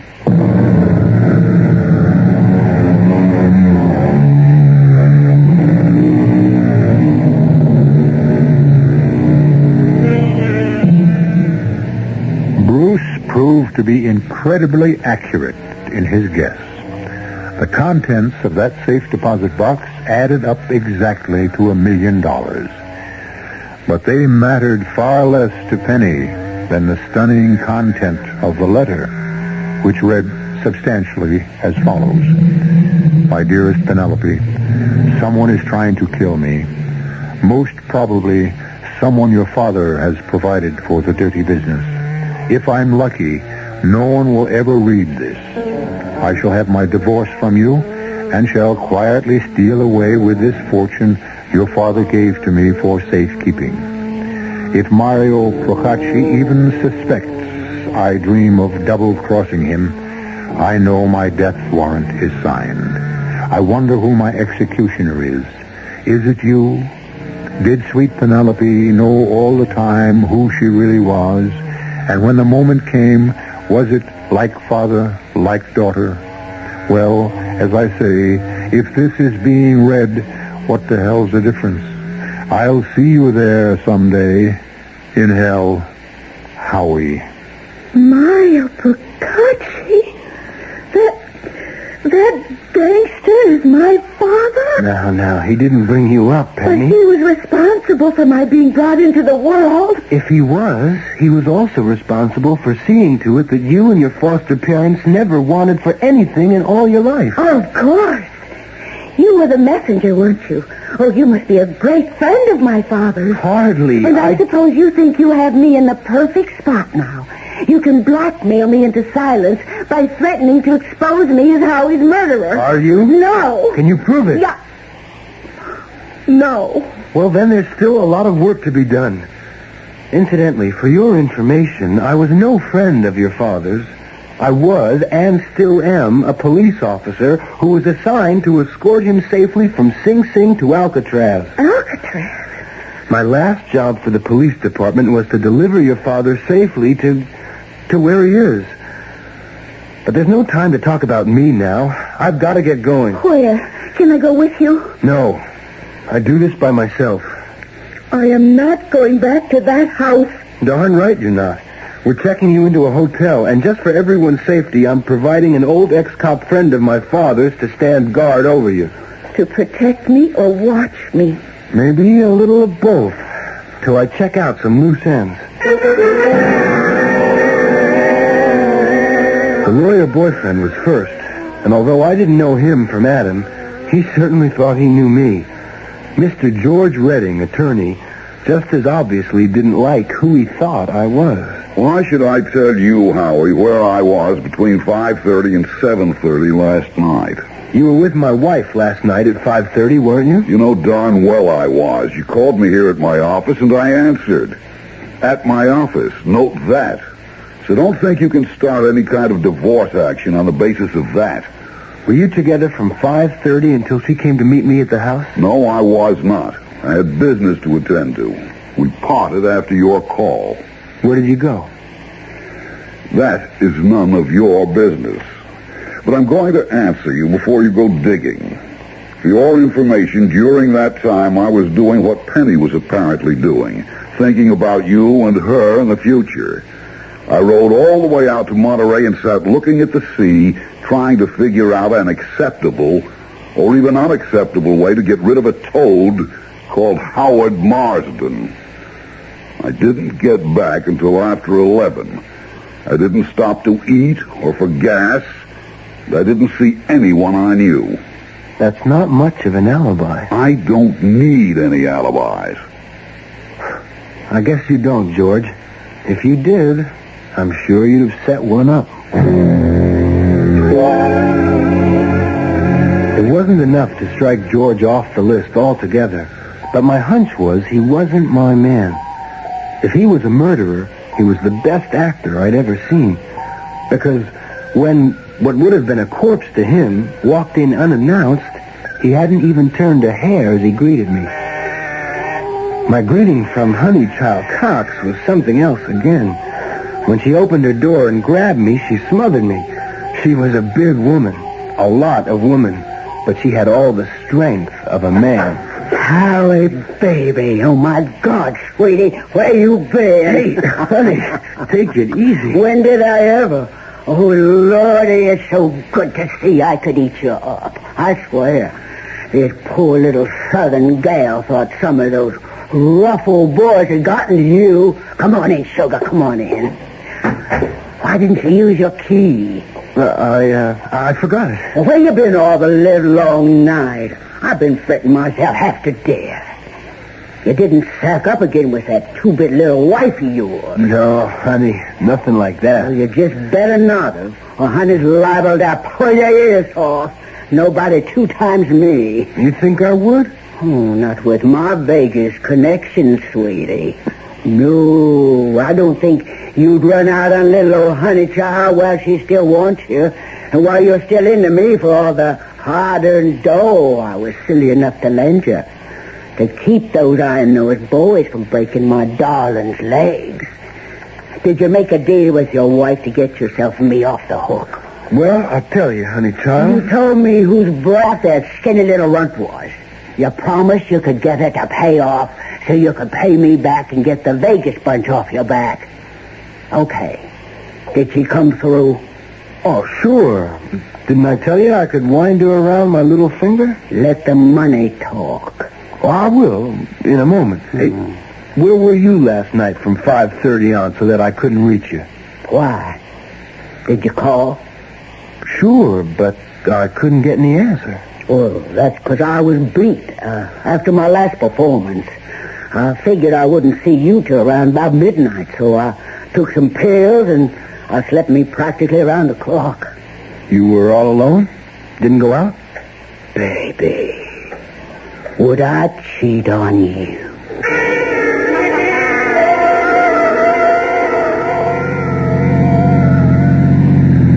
Do we have to go back to the house? It would look funny if at least one of us wasn't there when Lieutenant whatever his name is... Roper. That's right. Anyway, when he checks back. Besides, there's the little matter of your husband's body. Oh, don't please. The impression I've been getting around is that he was a gambling, cheating Welsher. Are you all that sorry to see him dead? I'm sorry to see anyone dead. Are you, Penny? Or is that just as phony a mask as Honeychild's southern accent? What do you mean? Process of elimination. Your lawyer, George, could have killed Howie. Honeychild could have. I don't think they did. You don't think I did? You were the only logical one left. But here's why I'm gambling you didn't.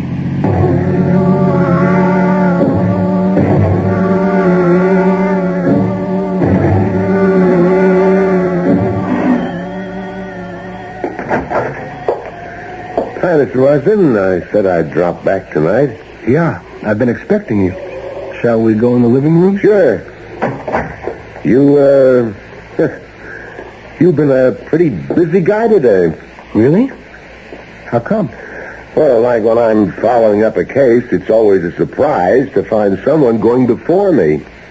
How? George Redding, Honeychild Cox.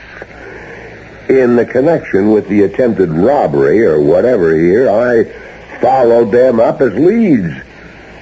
And I kept an eye on the bank. I'm not surprised. And, why not just call me Howie? Why? Well, like you said, you know me. We alone? Darn right. What's the gun for, Howie? The one you were stupid enough to give me. The protection. The one that looks something like this? That's right. Now, who the devil are you anyway? Where's Howie? What did you do with him? After you killed him? Okay, you want me to say it? Sure. After I killed him.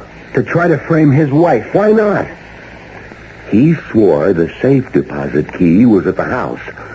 I made him call Penny, then we drove there. When we got in, he tried to jump me, and I killed him by accident. It didn't matter. I was going to anyway once I had the key. You knew about the money Howard had hidden for Mario? I was part of the whole setup. I knew Mario had his stake put away. I got overextended. My payoffs were gone with Mario in jail. So I had a ready-made situation to set up a pigeon and get away with murder. That's smart. Only you couldn't find the key. I had you to do that for me. Now, what did you do with Howie? He's in the freezer. No good. It doesn't matter.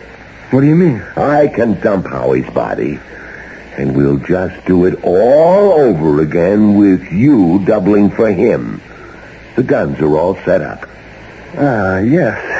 But you're not afraid I might fire this one first? You think you stand a chance? It's loaded with blanks. Very clever.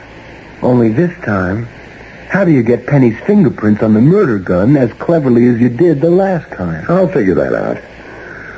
So say goodbye, smart stuff. You're about to take a long ride. This is a gun, Lieutenant, and it doesn't have blanks. Don't even blink, or I fire. And the gun I've been holding has been reloaded. It's just as lethal. 2-1. As a payoff cop who always knew the odds, why fight them when they're against you?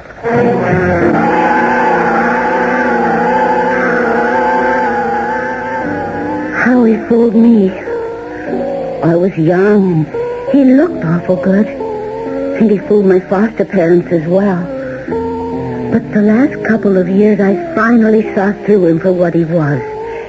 If he'd ever been honest with me, he could have had all the money I didn't even know was there. All I wanted was my freedom.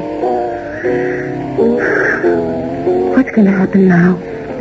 We have a lieutenant, a long, complicated form of police procedure, confiscation of the money, except for that nice $10,000 reward for recovering it.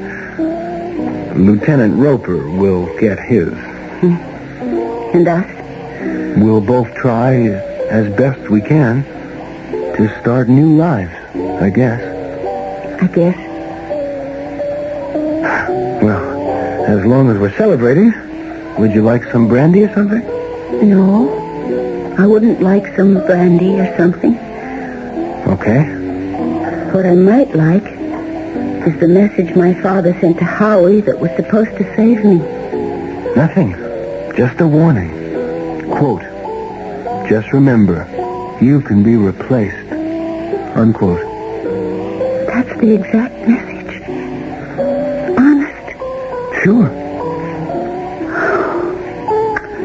Maybe I'm going to have to meet that father of mine someday. Like you said, he made some mistakes, but you didn't figure him all bad. Like how? He said, you can be replaced. That was it. Well, maybe he was smarter than both of us, Bruce. Considering who you are and what you are and all, couldn't he have stumbled on the truth?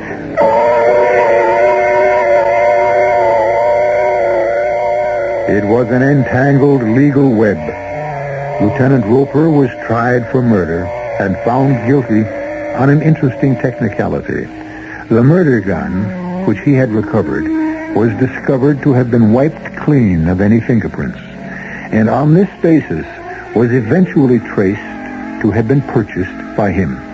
The money in the safe deposit box was identified by the accident of one bundle of bills as part of a bank robbery and was returned to the bank with the reward paid to Bruce Hart. All's well that ends well. How better to climax a story? I'll be back shortly.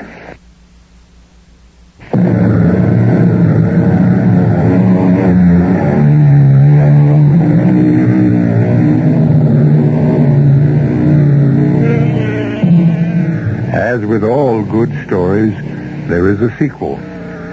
From the reward and his conscientious handling of the case, Bruce Hart did establish a successful and beyond reproach business in a difficult field. Better than that was a happy marriage that eventually took place, joining Penelope and Bruce. Fate had decreed that Mario Procacci, sometime before the marriage, died on a lonely island, which no longer exists, a victim of a heart attack. Our cast included Don Scardino, E.V. Juster, Leon Janney, and Jackson Beck. The entire production was under the direction of Hyman Brown. Radio Mystery Theater was sponsored in part by Anheuser-Busch Incorporated, brewers of Budweiser. This is E.G. Marshall inviting you to return to our Mystery Theater for another adventure in the macabre. Until next time, pleasant dreams.